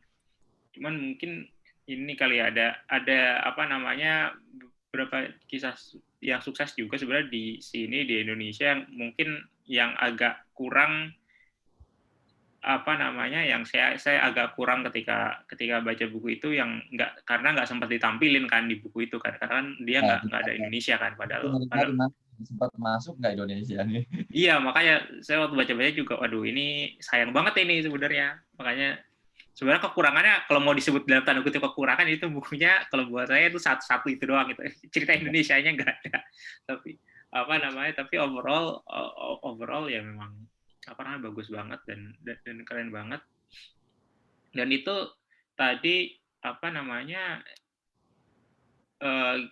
kita mau menjelaskan kepada seseorang dan juga kita memasarkan ide gitu, tapi bukan melalui cara-cara yang teoritis gitu kan ya Mas Anang. Kan kalau kita biasanya kalau kita ngomong ide tuh harus teoritis, ngomongin Adam Smith, ngomongin Hayek, ya itu penting, jelas gitu kan, ngomongin free market, ngomongin pasar bebas, kurva supply demand, tapi di sisi lain ada cara juga lebih efektif ya melalui storytelling gitu kan, kita sukses gimana kebebasan ekonomi itu berhasil mengangkat juta orang dari kemiskinan dan membantu mereka mendapatkan hidup yang lebih layak. Ya itu yang menarik buku ini, kasusnya itu mikro banget levelnya, artinya nyata ya, dia ada terjadi di masyarakat dan ini loh pendekatannya dan masalah selesai, kira-kira kayak gitu. Itu kan keren banget ya, artinya kita nggak ngomong teori-teori gede yang angka-angka statistik yang gede. Nyatanya ini ada kelompok masyarakat miskin, ada masalah ini, apa yang bisa dilakukan supaya inisiatif lokalnya muncul dan akhirnya mereka bisa menemukan solusi terbaik buat masalah ini kan, dan itu keren banget dari buku ini. Iya Mas, kalau mungkin kalau dari Mas Anang sendiri kan sebagai orang yang terlibat juga di untuk mempromosikan economic freedom gitu ya, di organisasi yang memproses economic freedom. Kalau dari Mas Anang sendiri ketika baca buku ini kira-kira ada apa ya, mungkin bukan tips ya, kayak woi jangan quote and quote gitu kan, ini serem amat kayak quote and quote jangan, ini apa namanya, ternyata kayaknya ini strategi yang bagus nih buat bisa kita lakuin gitu loh, atau ini kayaknya ini kita belum pernah, makanya yuk coba kita lakuin supaya campaign kita untuk mempromosikan kebebasan ekonomi dan free market berhasil. Kira-kira ada ini nggak Mas, ada namanya ya story yang jadi inspirasi gitu, yang memberikan dalam tanda kutip jangan tadi, kira-kira kayaknya ini strategi ini belum pernah kita coba, atau let's do thing differently gitu. Ya kalau saya sih ngelihat pelajaran pentingnya dari buku itu ya ini ya, ketajaman lembaga-lembaga lokal ya. Saya ngerasa ya, saya lah terutama di Indeks gitu ya, atau mungkin juga teman-teman lain juga punya pikiran yang sama, saya nggak tahu.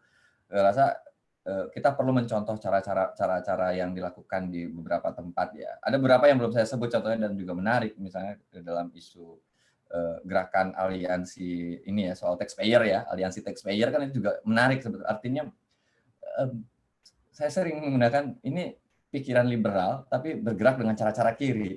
Jadi kenapa sebut cara-cara kiri? Karena dia ngomong persoalan konkret yang ada di masyarakat. Enggak susah kita terlanjur terperangkap dalam image, kita ngomong Adam Smith, ngomong Hayek, ngomong hal-hal gede, statistik gede gitu.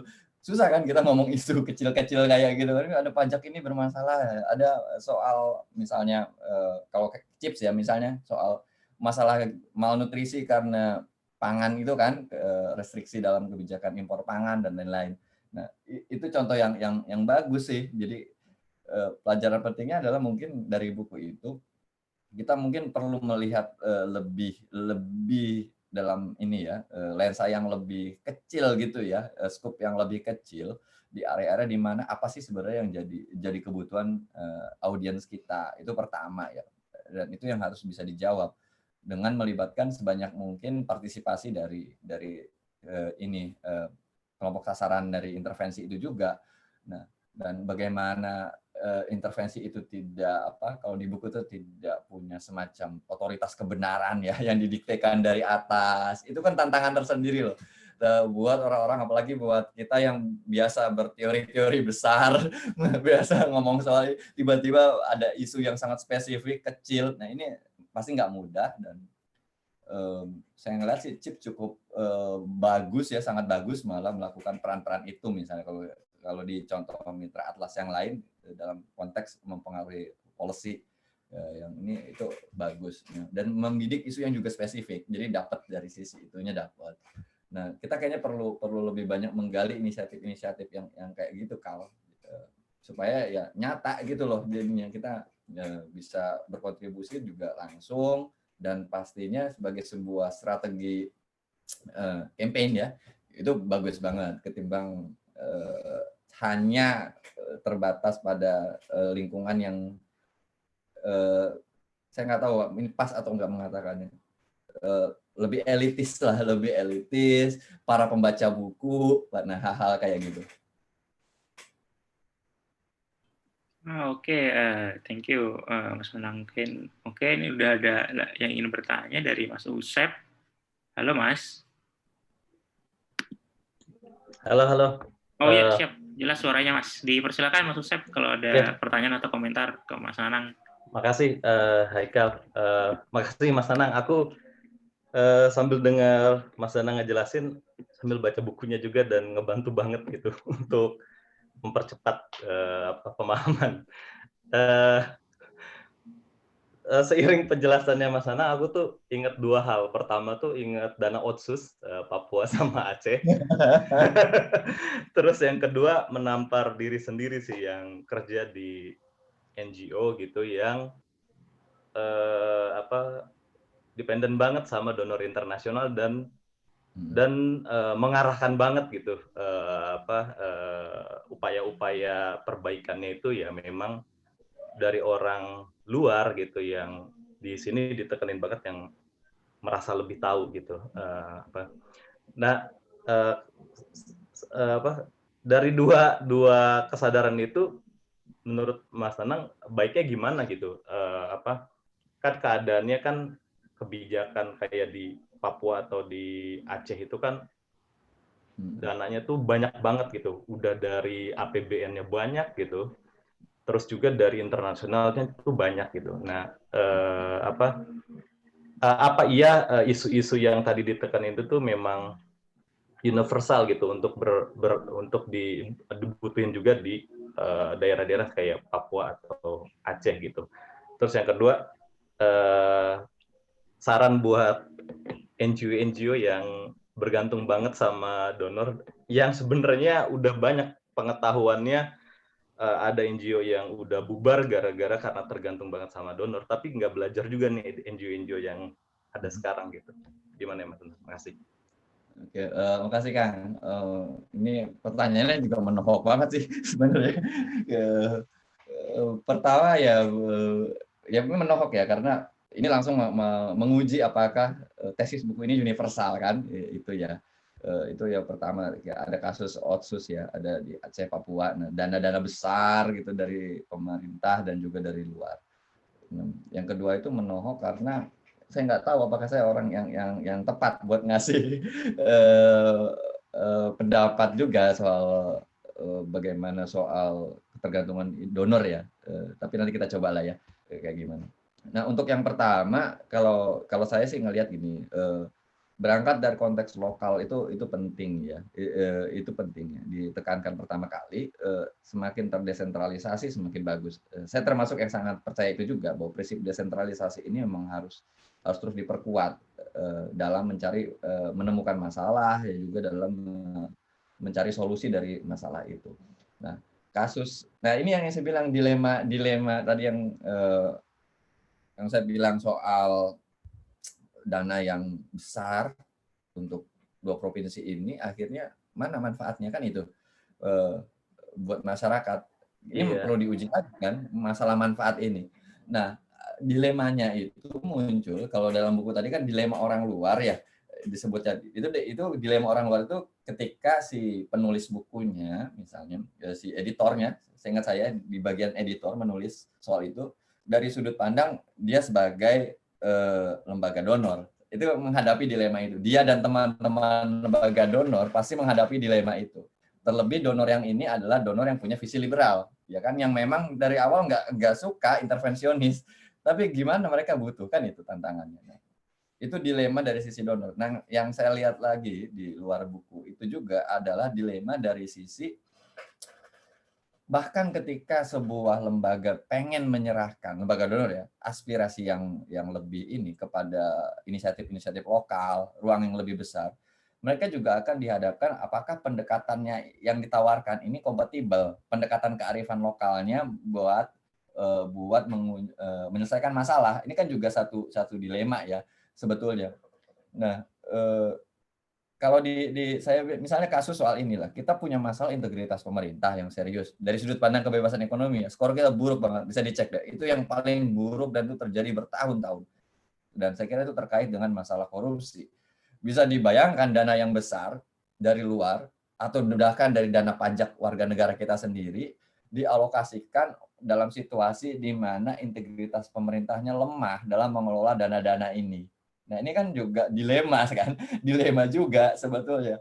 Jadi kalau dari dalam kasus Aceh, kasus Papua, masalah utama yang menjadi tantangan adalah bagaimana meningkatkan integritas pemerintah di dua wilayah ini supaya daerah-daerah yang tersedia ini bisa benar-benar termanfaatkan dengan baik secara tata kelola gitu kan. Dananya ada nih. Nah, bagaimana ini terkelola dengan baik. Nah, prinsip kebebasan ekonomi saya kira bisa diterapkan untuk memantau hal-hal seperti itu ya dalam prosesnya. Nah, yang kedua adalah terkait dua wilayah itu, inisiatif lokal, pemecahan masalah lokal, saya kira memang perlu diangkat karena saya lupa tadi di salah satu buku yang menarik ya, di salah satu artikel di buku itu, tapi lupa saya sampaikan. Jadi ada masalah ini Kang Usep, ada masalah kesehatan atau masalah apa ya di buku itu, saya lupa persis ya. Di sekelompok masyarakat di negara mana ya, di studi kasusnya itu ya.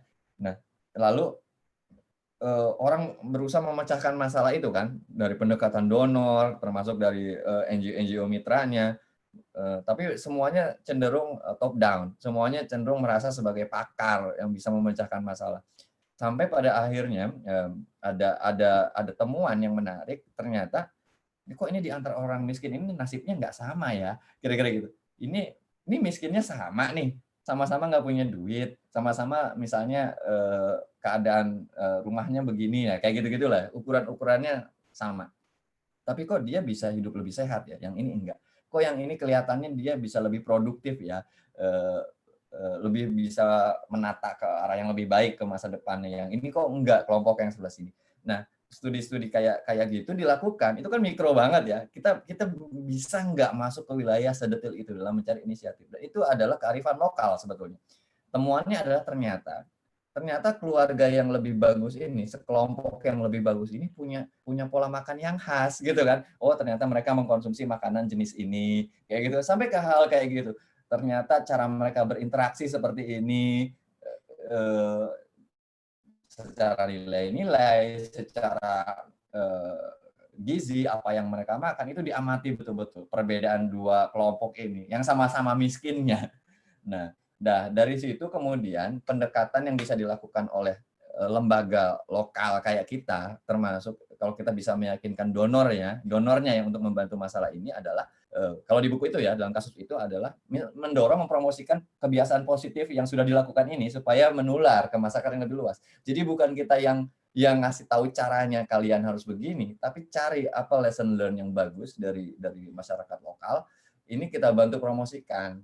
Nah, contoh yang disebut di situ dalam kasus itu misalnya adalah mereka bikin event masak bareng. Jadi semua orang tahu, oh ini loh yang dimakan keluarga ini, makanya anaknya sehat-sehat, makanya pinter-pinter. Nah, hal-hal kayak gitu yang dilakukan. Nah, saya nggak pernah melihat secara detail kasus yang terjadi di Aceh, di Papua dalam masalah-masalah lokalnya, tapi yang mau saya garis bawahi adalah mungkin kita memang perlu melihat lebih detail, lebih dalam di aspek-aspek yang sangat mikro dan lokal ini sebelum mengambil pendekatan ya, apa yang bisa kita lakukan. Nah, kalau soal ketergantungan sama donor, soal lembaga-lembaga yang kayaknya juga belum belajar juga dari pengalaman yang sudah terjadi, ya memang nggak bisa dihindari sih Kang, kayaknya memang inisiatif buat fundraising, lebih entrepreneur, jadi social entrepreneur ini yang harus diperkuat.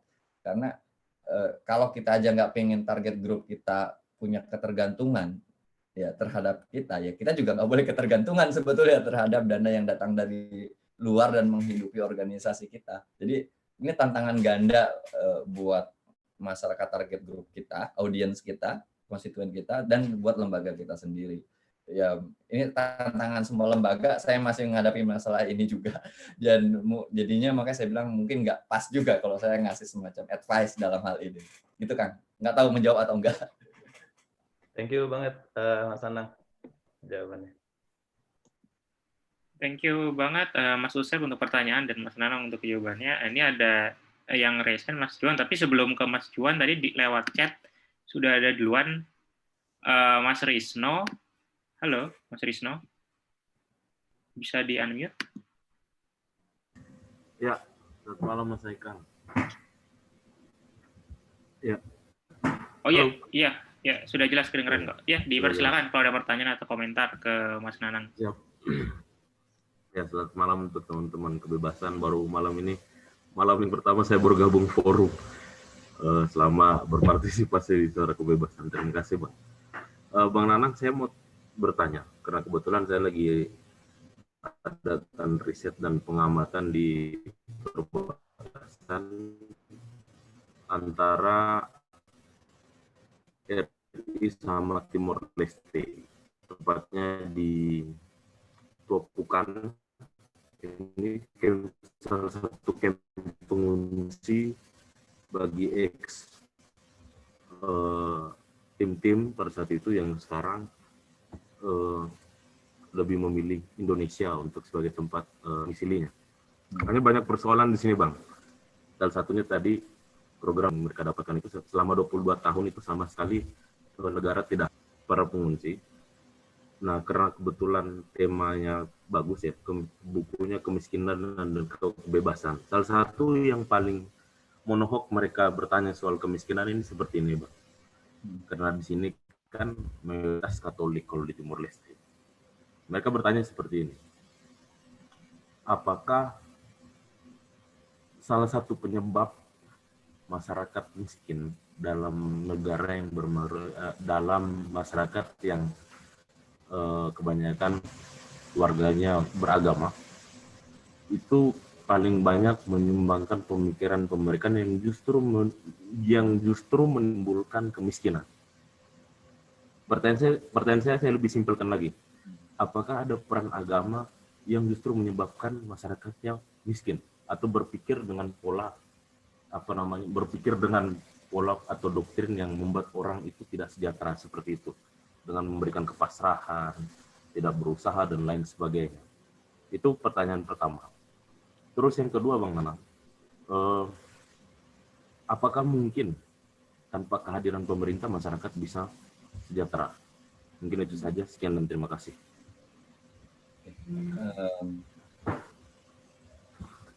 Mas Risno ya. Oke, makasih Mas. Iya, Bang. Ya, belum kenal.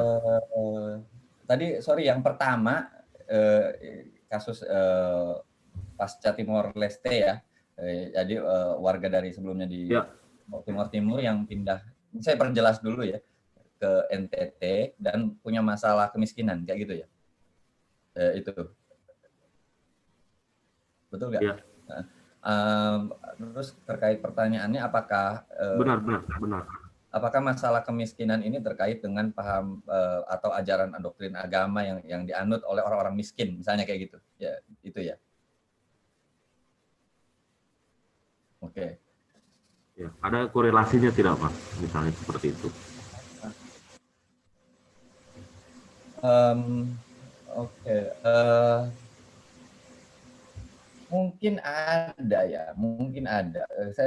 Saya baru bisa jawab mungkin karena kalau korelasi gitu kan biasanya kita udah bicara hubungan statistik juga ya, dan saya juga belum tahu apakah ada studi-studi yang sudah cukup tersedia ya untuk melihat hubungan-hubungan yang sifatnya kausalistik seperti ini dan bisa dibuktikan secara statistik. Tapi umumnya memang secara teoritis banyak orang yang mengaitkan masalah kemiskinan dengan mental kan, aspek-aspek mental yang melahirkan orang menjadi miskin dan terperangkap dalam lingkaran setan kemiskinan, istilah yang sering dipakai itu.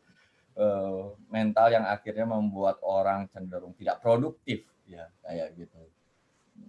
Saya nggak mau berbicara dari sudut pandang agama yang saya nggak terlalu paham gitu ya. Nah, tapi saya mungkin bisa coba dari sudut pandang di mana kira-kira ya saya punya kedekatan lah dengan tradisi ini. Misalnya dari sudut pandang agama Islam ya, yang misalnya bisa terbelah gitu, terbelah antara dua doktrin, yang satu menganut doktrin yang cenderung menekankan kepasrahan kayak gitu kan.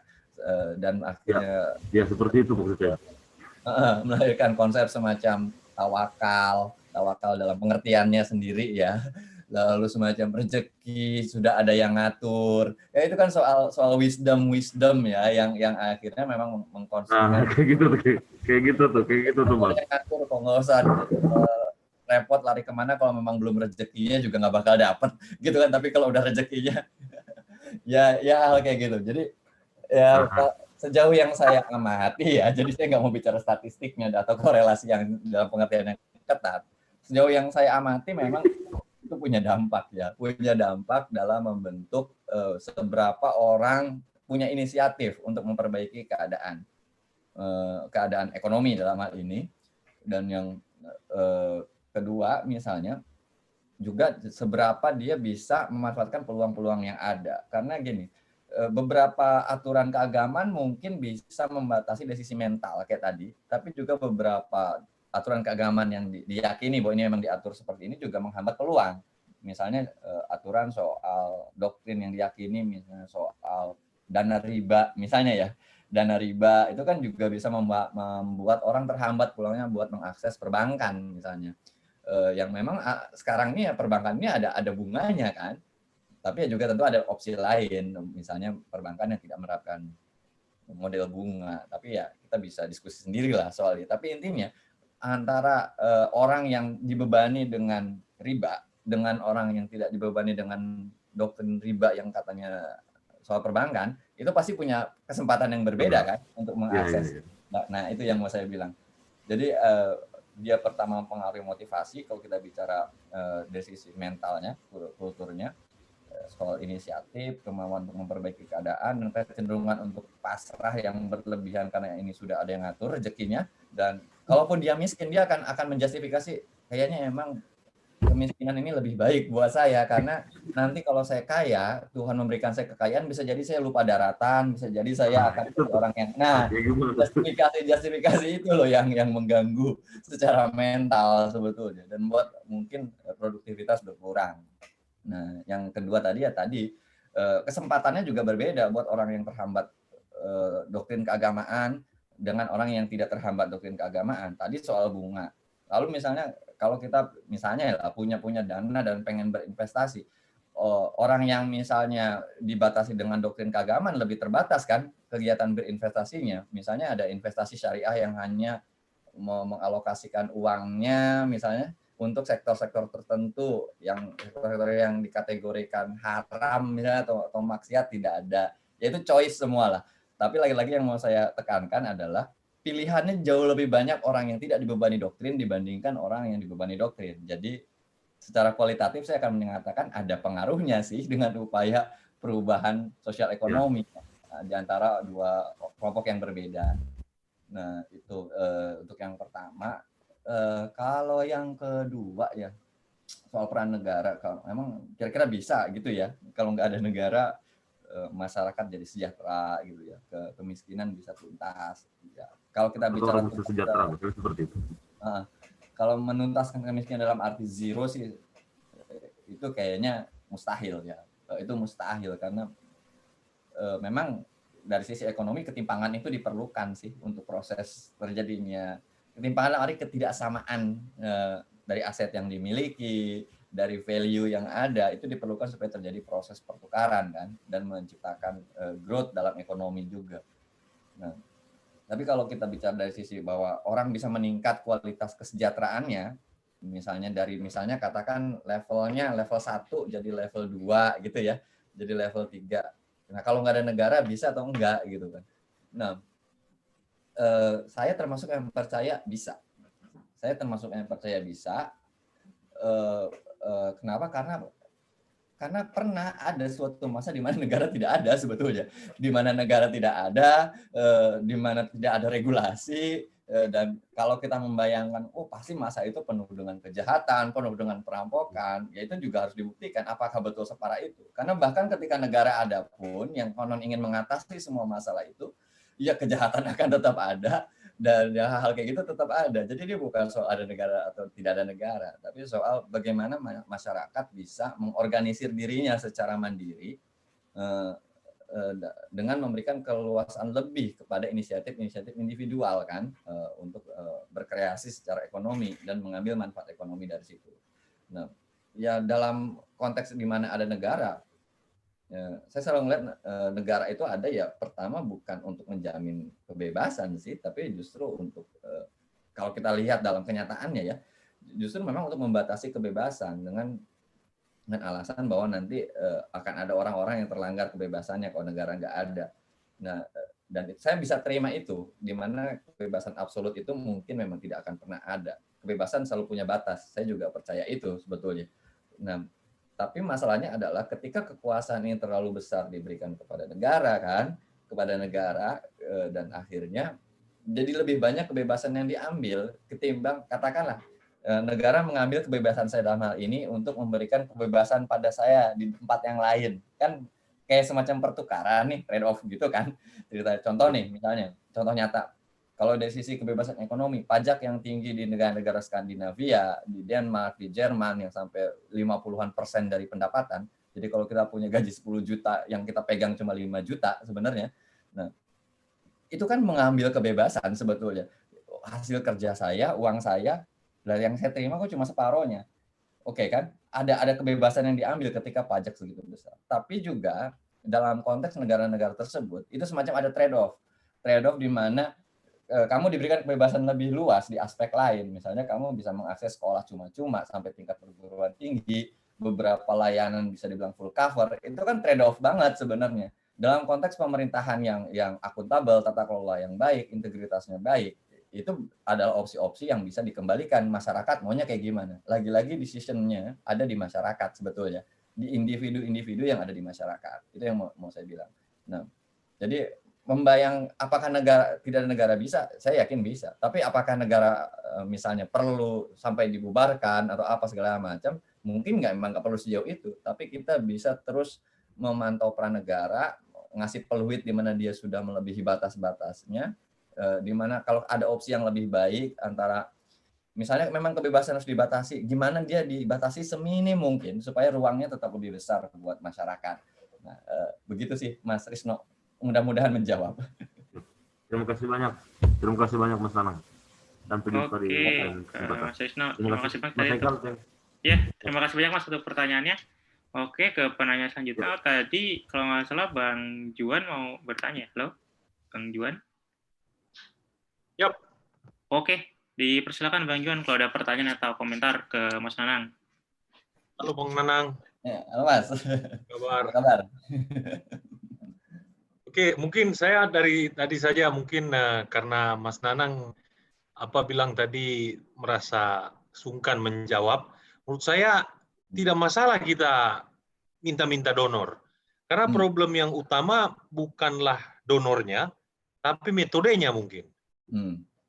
Karena metode yang di sebelah itu kan prinsipnya seakan-akan di atas. Tapi kalau metode yang benar mungkin tidak seperti itu. Sehingga justru kalau lebih banyak ironinya di dunia ini kan terlalu banyak orang yang punya niat baik tapi paving road to hell kan. Ya kan the road to hell paved with the good intention. Sehingga ya itu mungkin jadinya. Sehingga sebenarnya kalau lebih banyak yang mendonorkan ke seperti Mas Nanang ini dan ke Suara Kebebasan ya justru mungkin lebih mantap. Nah, ini membawa saya ke pertanyaan saya selanjutnya, Pak. Kenapa mungkin ya? Ini karena kemarin malam saja saya berdiskusi dengan teman. Kenapa mungkin masalah utama besar kita, kenapa kita itu sering di level teori dan lain sebagainya, dan kenapa juga nama kapitalisme itu cenderung buruk? Karena ketika ada seperti yang disebutkan Mas Nanang tadi ini, masalah mikro itu terjadi, nggak usah jauh-jauh lah. Contoh masalah Marsina. Ketika tanahnya mungkin diambil orang, yang pertama nyerobot ke sana untuk menyerang pemerintah adalah orang-orang kiri contoh. Dan mereka tentu saja secara impulsif akan menyalahkan. Nah ini contoh kapitalisme. Ya orang-orang kapitalis, kenapa saya sebut itu? Karena kemarin saya baru berdebat dengan teman. Dia bilang waktu itu kami diskusi tentang masalah pencemaran lingkungan dan masalah kelebihan penduduk. Saya bilang tidak ada masalah kelebihan penduduk. Dia bilang ini harus diatasi karena mungkin dia sering nonton Thanos. Jadi dia lebih setuju dengan Thanos mungkin. Saya bilang aja habis sendiri masyarakatnya. Nah, jadi kadang-kala pola pikir tersebut membuat kita, biarin aja. Kan nanti selesai sendiri biasanya. Nah, mendengar pernyataan-pernyataan tadi seperti bahwa kita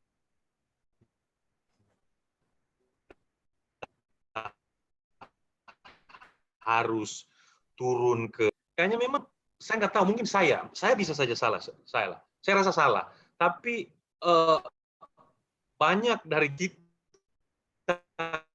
yang biasanya di kanan itu punya pola pikir laissez-faire, makanya nama kita laissez-faire memang, ya kan?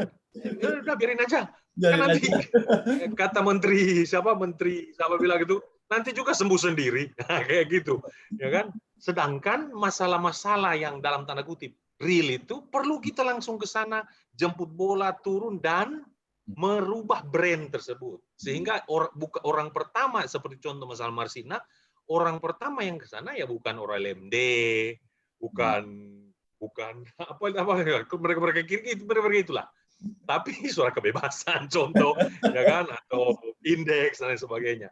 Nah, bagaimana mungkin cara merubah ya apa istilahnya ya, mindset kita, paradigma kita itu mungkin yang, karena mungkin karena saya udah lama mungkin di sini, mungkin yang muda-muda ini mungkin tidak begitu ya, mudah-mudahan jangan begitu. Dan sekarang kita ini akhirnya kerja di korporasi kayak saya ini, terjebak dalam tanda kutip dalam dunia rawah payah. Kian kira-kira Mas Menanang. Iya. Mas Juan ini nyentil banget ini. Pendapatnya nyentil banget. Dapat banget ya. Betul banget ya soal donor ya. Saya nggak ini soal donor dulu ya. Saya juga nggak bermaksud bilang kita nggak perlu bantuan donor ya. Tapi saya coba jawab tadi ke Kang Usep, misalnya gimana supaya kita nggak ketergantungan. Konteksnya sih lebih ke situ. Jadi supaya ketergantungan kita juga mesti punya inisiatif kita sendiri ya dalam ya mengkapitalisasi apa yang kita punya gitu kan supaya nggak ketergantungan. Bahwa kita akan terus menjalin kemitraan dengan donor dengan pendekatan yang tadi. Masalahnya metodenya nih, jangan-jangan kan selama ini gitu kan. Ya benar, saya sangat setuju. Kita kayaknya perlu rethinking ya, memikir ulang metode-metode kita termasuk dalam konteks branding tadi ya.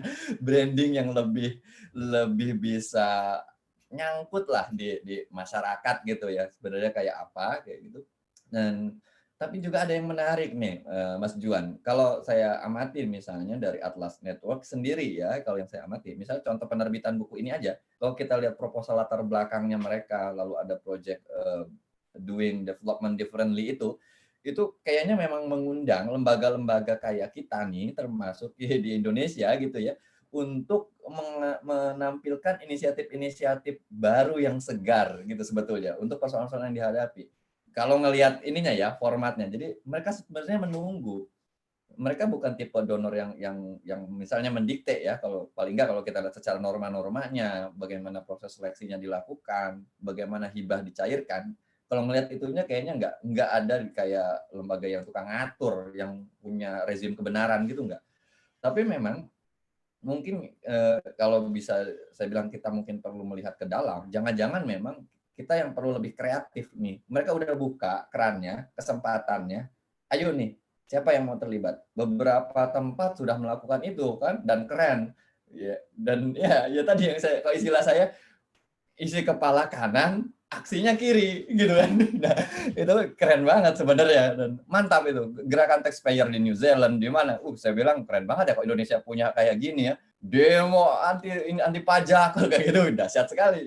Selama ini kita hanya bisa melihat realitas itu di kiri sebetulnya. Dan mungkin ini kalau ada hal yang bagus dari sebelah kiri, kayak saya kira itu yang perlu kita contoh sih, bagian-bagian kayak gitu ya. Dari sisi donor, saya kira itu sudah dibuka dan kita kalau kita bisa manfaatkan, saya kira, dan selama mereka juga masih mau support, ya sayang untuk dilewatkan. Ini kesempatan besar buat kita melahirkan inisiatif baru gitu sih, Mas Juan. Kira-kira gitulah. Mantap lah pokoknya Mas Juan. Benar, saya setuju overall ya. Terima kasih.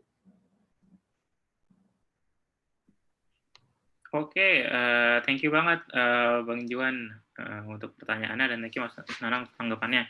Ini ada pertanyaan lagi nih Mas Nanang dari Rinaldi, tapi saya bacakan aja. Ini kalau menurut dari sudut pandang Mas Nanang, kalau menurut Mas Nanang, kalau dari sisi libertarian, emang kenapa sih kok ada orang miskin, akar kemiskinan itu dari mana? Terus yang kedua, gimana pandangan libertarian menurut Mas Nanang dengan misalnya sekarang kebijakan karantina dan juga kebijakan bansos di saat pandemi. Nah itu dua itu dulu kira-kira Mas Nanang. Ini saya biasanya kan takut, saya agak-agak takut menjawab pertanyaan yang konkret kayak gitu. Saya tadi bilang kita perlu bicara konkret, mikro, detail ya. Tapi sebetulnya saya juga deg-degan kalau ngadepin pertanyaan yang konkret gitu. Oke, udah ditanyain tapi. Saya coba yang kedua deh, karena kalau bicara akar kemiskinan nanti jadi panjang ceritanya gitu ya, dan mungkin kita bisa punya pandangan yang beda-beda lagi nanti soal itu. Tapi kita coba dari yang juga konkret dulu, yang kelihatan ada PPKM, itu kan, ada pembatasan kegiatan ekonomi kayak gitu di masyarakat. Nah, gimana misalnya sudut pandang libertarian dalam konteks saya ya, artinya bagaimana saya melihat ini dan udah tepat atau enggak, ada bansos juga segala macam. Nah, oke, Renaldi, makasih ya. Ini Nohok. Oke, jadi kalau saya ngelihatnya gini, saya selalu membedakan antara wilayah norma yang saya yakini benar dan saya percaya kok ini bisa terwujud, ini yang terbaik. Dan dari sisi implementasi yang saya sendiri cenderung menganut model apa ya namanya, bagaimana kita bisa menggeser pelan-pelan dan menyediakan lebih banyak opsi. Jadi pada titik ekstrim di mana kebebasan harus diambil, kita harus buka ruang diskusi terus. Mana yang paling minim mengambil kebebasan? Wilayah negosiasi ada di situ sebetulnya. Nah, saya ada di sisi ini sebenarnya ya. Jadi oke lah, kalau ditanya apa saya suka PPKM atau enggak dengan segala batasan, kayaknya dari sejak awal soal masalah dulu ada pembatasan ya, isu lockdown dan lain, saya udah dari awal nggak suka dengan semua kebijakan yang kayak begini gitu kan. Tapi saya setuju dengan penerapan prokes individual karena dengan asumsi saya bahwa pertama subjek yang nyata itu individu. Jadi kalau ada yang mau diambil kebebasannya ya itu individual gitu kan, dan itu trade-off-nya juga jelas kan dengan kalau wilayahnya individual. Misalnya aturan soal kewajiban bermasker, pertama ya memang kita perlu diskusi dulu sebelum akhirnya itu dikeluarkan, seberapa urgent ini dilakukan. Nah, waktu itu misalnya kalau kita bicara kembali ke awal ya, kayak apa sepertinya kasusnya itu benar gak harus diberlakukan, dan yang kedua argumennya apa, nah itu perlu kita lihat. Kalau memang nalar sehat kita bisa menerima itu, bukti-bukti memadai, ya oke gitu kan. Ini kan artinya individual. Lalu orang harus cuci tangan, apa yang kayak gitu-gitu itu kan individual, nggak apa-apa lah. Kalau saya bisa terima yang kayak gitu-gitu. Tapi ketika dia melibatkan skup yang lebih luas, lalu mengambil wilayah yang lebih luas, artinya gini, asumsi dasar kenapa orang bermasker kan karena setiap orang potensial menjadi penular kan, sebenarnya kan itu. Nah, ya sudah batasi gimana supaya tidak terjadi penularan pada tingkat individual itu kan, dengan menerapkan protokol kesehatan tingkat individual. Orang nggak pakai masker, saya bahkan setuju kalau termasuk yang setuju kalau dia diberi denda yang tinggi kalau memang itu diputuskan dengan cara yang proper gitu kan, argumennya juga proper, kenapa masker itu penting. Kita itu dulu, lalu kalau itu kita sepakat, ya sudah, kasih denda yang tinggi pada individual. Tapi melockdown suatu area, membatasi kegiatan suatu area tanpa melihat mana yang rawan, mana yang enggak, nah itu masalah sebetulnya kan. Karena orang-orang yang sebetulnya nggak harus terdampak, gitu kan, jadi ikut terdampak. Itu masalah yang saya lihat dari pembatasan sosial. Memang ini berusaha diperbaiki dengan kata-kata mikro kan, PPKM mikro gitu kan. Dulu kan PSBB serem banget itu, sama aja mirip lockdown tuh, beda dikit lah itu. Soal PSBB loh berskala besar, sekarang mikro, lebih ramah kedengarannya. Tapi prakteknya ditambahin kemarin kata darurat, sekarang level 1 sampai 4. Akhirnya juga ya kayak begitu. Tapi paling nggak aspek mikronya itu sudah cukup memperbaiki, karena akhirnya kita melihat pada wilayah-wilayah yang lebih kecil, tidak dalam region yang lebih besar. Artinya semakin dekat ke unit-unit individual sebetulnya ya, tingkat RT RW kalau memang itu bisa dilakukan dan sebagainya. Terus bansos. Nah, kalau bansos ini saya selalu teringat soal debat soal universal basic income.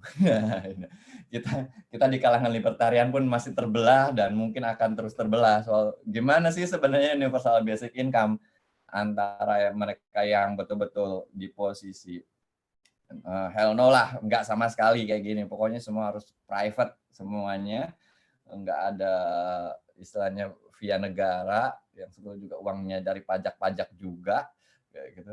Dan di sisi yang melihat lebih, ya kayak tadi saya bilang, antara opsinya sekarang adalah kamu dibikinin sekolah gitu kan, yang sudah begini bentuknya, dibikinin rumah sakit yang sudah begini bentuknya, dikasih perusahaan asuransi yang kamu wajib ikut di dalamnya dan kamu nggak bisa komplain apapun di sini. Itu kenyataannya sekarang. Nah, dibandingkan dengan kamu dikasih uang, ya, uang ini bisa kamu pakai buat bayar asuransi yang bebas kamu pilih sendiri perusahaannya. Kamu bisa gunakan untuk sekolah dimanapun yang kamu mau. Misalnya ya, kita punya anak sekolah, kita mau sekolah di mana, mau belanja di warung yang mana juga, terserah kita. Ya, kalau saya dihadapkan pilihan yang realistis itu, saya akan dukung universal basic income. Karena kenyataan yang menggoyang yang ini jauh lebih susah dibanding memberikan lebih banyak pilihan. Nah, sambil tetap tentu saja tidak melupakan ideal-ideal besar kita ya. Ini bagian dari sebuah tangga sih kalau saya melihatnya. Ya. Nah, kalau bansos juga kayak gitu. Jadi ketika saya melihat kasus bansos, ya tentu kita perlu lihat lagi soal siapa yang dapat bansos juga, bagaimana basis pendataannya. Jika memang bansos harus diberikan, dia ya harus tepat sasaran, kayak gitu. Siapa yang harus layak dapat. Nah, karena bansos itu juga kan konsekuensi dari kebijakan yang tidak mau disebut sebagai karantina itu kan, yang mau nggak mau berdampak pada banyak orang dan banyak sektor. Nah, kalau soal bicara kelompok sasaran, ini juga bisa jadi polemik sendiri. Apa iya cuma kelompok miskin yang kena sasaran? Kalau kita lihat banyak pengusaha yang kena dampak kok. Nah, kalau kita udah bicara situasi pandemi, situasi extraordinary gitu kan, kayak sekarang, target-target kita yang kita kan anggaplah kita gunakan sudut pandang ya, saya suka menarik perbedaan ya, antara libertarian dengan neolib sih sebetulnya ya. Yang neolib misalnya, oke deh nggak apa-apa kasih bantuan, tapi pastikan tepat sasaran ya, hanya kelompok yang paling miskin dan ini sebagai jaring pengaman sosial misalnya ya. Akhirnya kan itu membutuhkan data yang saya bisa terima argumen ini, tentu saja sangat bisa. Nah, tapi situasi kita sekarang adalah extraordinary kan. Maksud saya yang ketika pembatasan dilakukan dan ini lewat kebijakan pemerintah, yang kena dampak kan bukan cuma orang miskin sebetulnya. Orang yang punya kafe kan nggak bisa dibilang miskin, tapi mereka kehilangan pelanggan. Dan mereka juga nggak kaya-kaya banget. Mereka cuma kelas menengah yang sangat rentan jatuh miskin ketika sumber income-nya hilang. Dan ini juga kelompok sasaran. Masuk nggak mereka dalam pendataan? Lalu pengusaha-pengusaha, ya tadi sektor-sektor yang terdampak sangat besar, misalnya. Nah, skema-skema ini perlu dipikirkan. Jadi saya melihat hibah, bansos itu dalam konteks yang lebih luas. Itu detailnya banyak, apakah lebih baik barang atau uang tunai. Ya, saya akan pilih uang tunai. Pasti kayak gitu kan, karena choice-nya lebih besar. Soal siapa yang berhak menerima, ini juga perlu diskusi lebih jauh. Apa betul hanya kelompok masyarakat miskin? Bagaimana dengan kelas menengah? Bagaimana dengan orang-orang sektor informal yang mungkin nggak ada di data, gitu kan? Banyak banget yang perlu dilihat karena dampak dari kebijakan pembatasan ini. Nah, mudah-mudahan ngejawab sama Renaldi ya. Begitu dari saya, Renaldi. Thank you. Oke, thank you Mas Anang. Ya, kalau saya boleh nambahin dikit aja. Apa namanya, saya ingat itu kata-kata ada ekonom Amerika, Thomas Sowell, yang dia bilang, kemiskinan dan kemelaratan itu tidak perlu dipertanyakan dari mana. Itu sudah, apa, kalau pakai bahasa agamanya, kodrat. Itu udah, ya, kalau pakai bahasa akademisnya, default manusia. Untuk sengsara, untuk susah, untuk saling berantem satu sama lain. Yang harus jadi pertanyaan itu, kenapa bisa ada prosperity, kenapa ada kesejahteraan, kenapa ada kekayaan, dan kenapa ada perdamaian. Itu yang harus jadi pertanyaan, dan itu yang harus selalu diusahakan terus. Gitu. Semoga kita jatuh balik lagi ke default kita itu, karena ya default kita itu gitu. Padahal kalau kita bisa berubah kan, bahkan kalangan sama-sama iya. miskin sebenarnya gitu. Nah, itu ya yang perlu dilihat sebetulnya. Benar. Iya benar, dan tadi saya sempat kepikiran kalau yang terkait bansos kalau kita mau ilmu cocok logi gitu ya Mas Anang ya, cocok-cocokan bansos yang in kind, yang barang yang kayak mie itu kan itu sama kayak donor dalam tanda kutip ya, itu kan sama kayak donor yang suka ngatur gitu kan, kamu harus makan ini, kamu harus makan mereknya ini, harus mie sedap misalnya. Padahal dia nggak tahu kan, pemerintah juga nggak tahu nih apa keluarga ini sukanya makan apa, siapa tahu mungkin nggak ada yang memang nggak suka makan mie, kalau makan mie mungkin perutnya jadi nggak enak, atau makan produk tertentu jadi nggak enak kan, terus tapi mau nggak mau dia terpaksa harus bukan terpaksa mengkonsumsi, ya terpaksa harus dapat itu kan, ya mungkin pilihannya ya kalau nggak dibuang ya dijual lagi atau dikasih orang kan gitu kan. Kalau misalnya dia nggak mau makan kan kasihan, mendingan kalau kita kasih cash sudah transfernya gampang, distribusinya gampang, tinggal transfer terus ya dia juga penerimanya bisa pakai untuk apapun yang dia mau, yang menurut dia terbaik buat dirinya sendiri. Oke, karena mungkin sudah masuk jam 9, katanya dari Mbak Dinda ada komentar, mungkin ini komentar terakhir. Halo Mbak Dinda. Halo Haikal. Ya, dipersilakan Mbak Dinda, mungkin kalau ada komentar dipersilakan. Terima kasih banyak Mas Nanang, seru banget tadi pembahasan soal buku ini, dan yang saya suka karena Mas Nanang juga mengingatkan lagi, karena mungkin juga ada teman-teman kita yang belum familiar dengan apa sih itu kebebasan ekonomi, dan terutama dari aspek libertarian ya.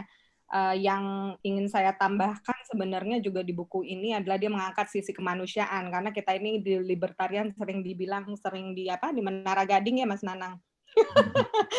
Sering bermain di era pemikiran, tapi saya percaya maksudnya gini, kadang-kadang kan ini adalah kayak kita melihat gajah. Saya selalu ingat kalau belajar teori HI itu seperti itu ya, kita melihat gajah ya, tapi melihatnya dari mana nih? Mas Nanang lihat dari sisi mana? Saya mungkin lihat cuma buntutnya, Mas Nanang lihat belalainya, misalnya Haikal melihat bagian lainnya gitu misalnya.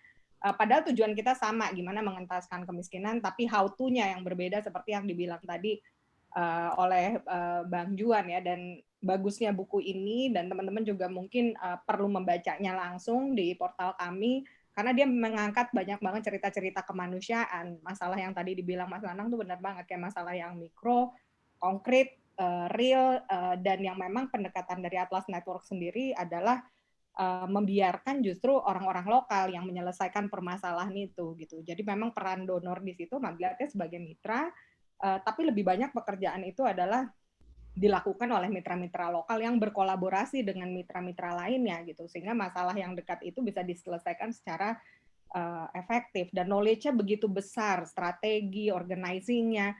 Saya sendiri juga selain DSK juga di The Indonesian Institute juga melihat ya memang penting berbagi peran, tidak mungkin satu permasalahan itu diselesaikan oleh think tank aja gitu. Kita perlu teman-teman yang bekerja di ranah advokasi juga dalam konteks upaya mengentaskan kemiskinan, dan rather dalih-dalih berdebat soal ideologi apa yang digunakan, justru buku ini menunjukkan ya simply sih kebebasan ekonomi dan kapitalisme itu membebaskan gitu, tanpa harus mengatakan itu pun juga ngelihat contohnya juga sangat jelas ya Mas Nanang, privatisasi, dan itu cerita-cerita yang sangat menyentuh ya. Bayangan tadi yang kasus di Ukraina, orang punya tanah tapi nggak bisa ngapa-ngapain, bahkan ada ibaratnya ada aki-aki di situ yang kaya, maksudnya punya tanah, tapi ya memang gimana, saya udah terlalu tua, nggak bisa mengelola ini. Itu kan artinya kita dibantu pemerintah dalam tanda kutip, punya aset, tapi ya nggak bisa ngapa-ngapain juga, dan itu mengerikan. Dan ada contoh lain juga, termasuk kasus di India dalam buku ini, yang misalnya menyebutkan tentang adanya syarat deposito jumlah tertentu kan, untuk memulai UMKM. Nah, kita bisa bandingkan, mungkin kalau di Indonesia juga kasusnya juga berbeda, dan memang kayak Haikal bilang, sayang juga di buku ini belum masuk nih contoh Indonesia. Makanya kita gelar itu esai agar teman-teman bisa mengikuti kompetisi itu dan mengangkatnya dalam konteks Indonesia. Dan tentu kalau bicara kemiskinan dan kebebasan akan kembali lagi ke konteksnya, termasuk kebijakan pemerintah terkait, sehingga tadi pertanyaan Mas Risno soal apa iya mungkin kita bisa mengentaskan kemiskinan tanpa pemerintah, Ya, tapi bahkan kita melihat juga deh kalau baca tulisannya Nimasa Nandaji, itu juga menarik gitu, di negara Skandinavian yang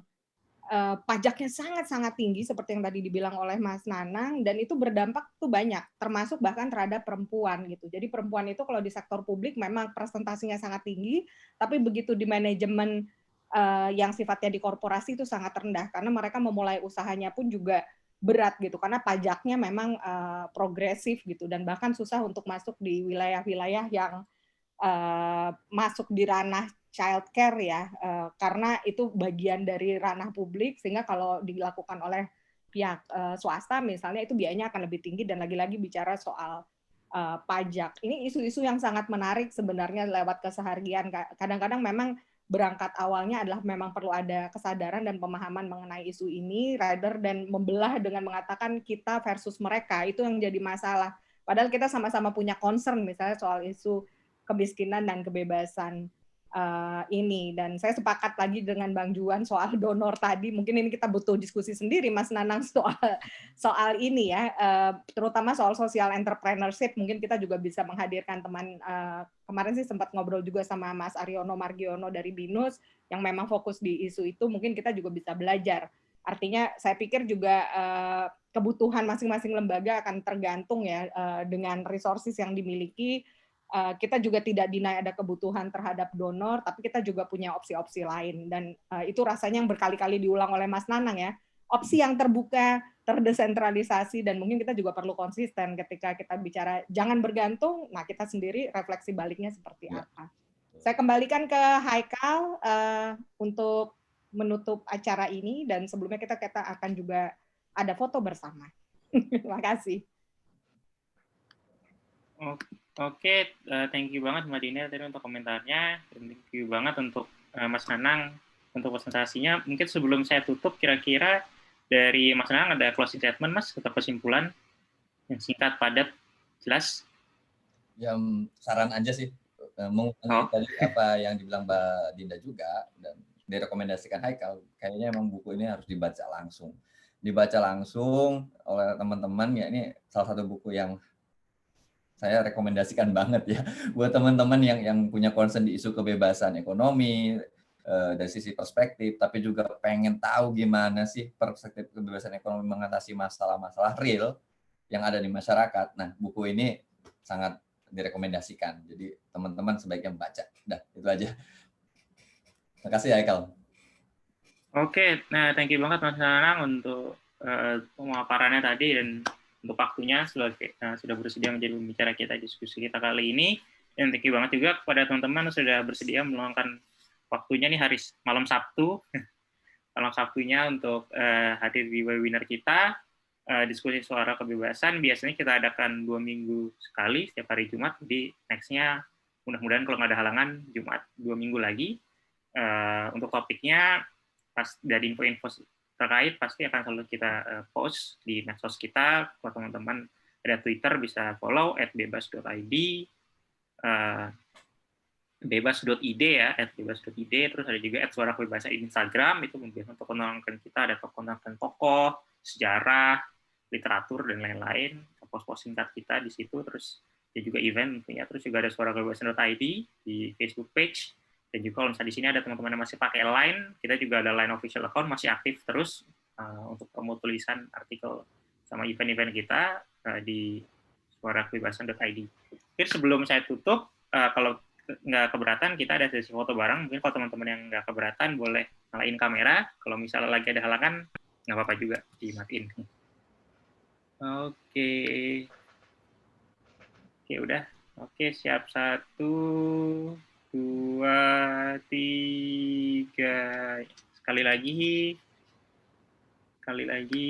1, 2, 3. Oke. Terima kasih banyak teman-teman. Khususnya thank you banget Mas Nanang sudah bersedia jadi pembicara nih di diskusi kali ini. Terima kasih, Haikal. Sehat-sehat selalu untuk teman-teman semua, dan sampai jumpa di diskusi suara kebebasan 2 minggu yang akan datang.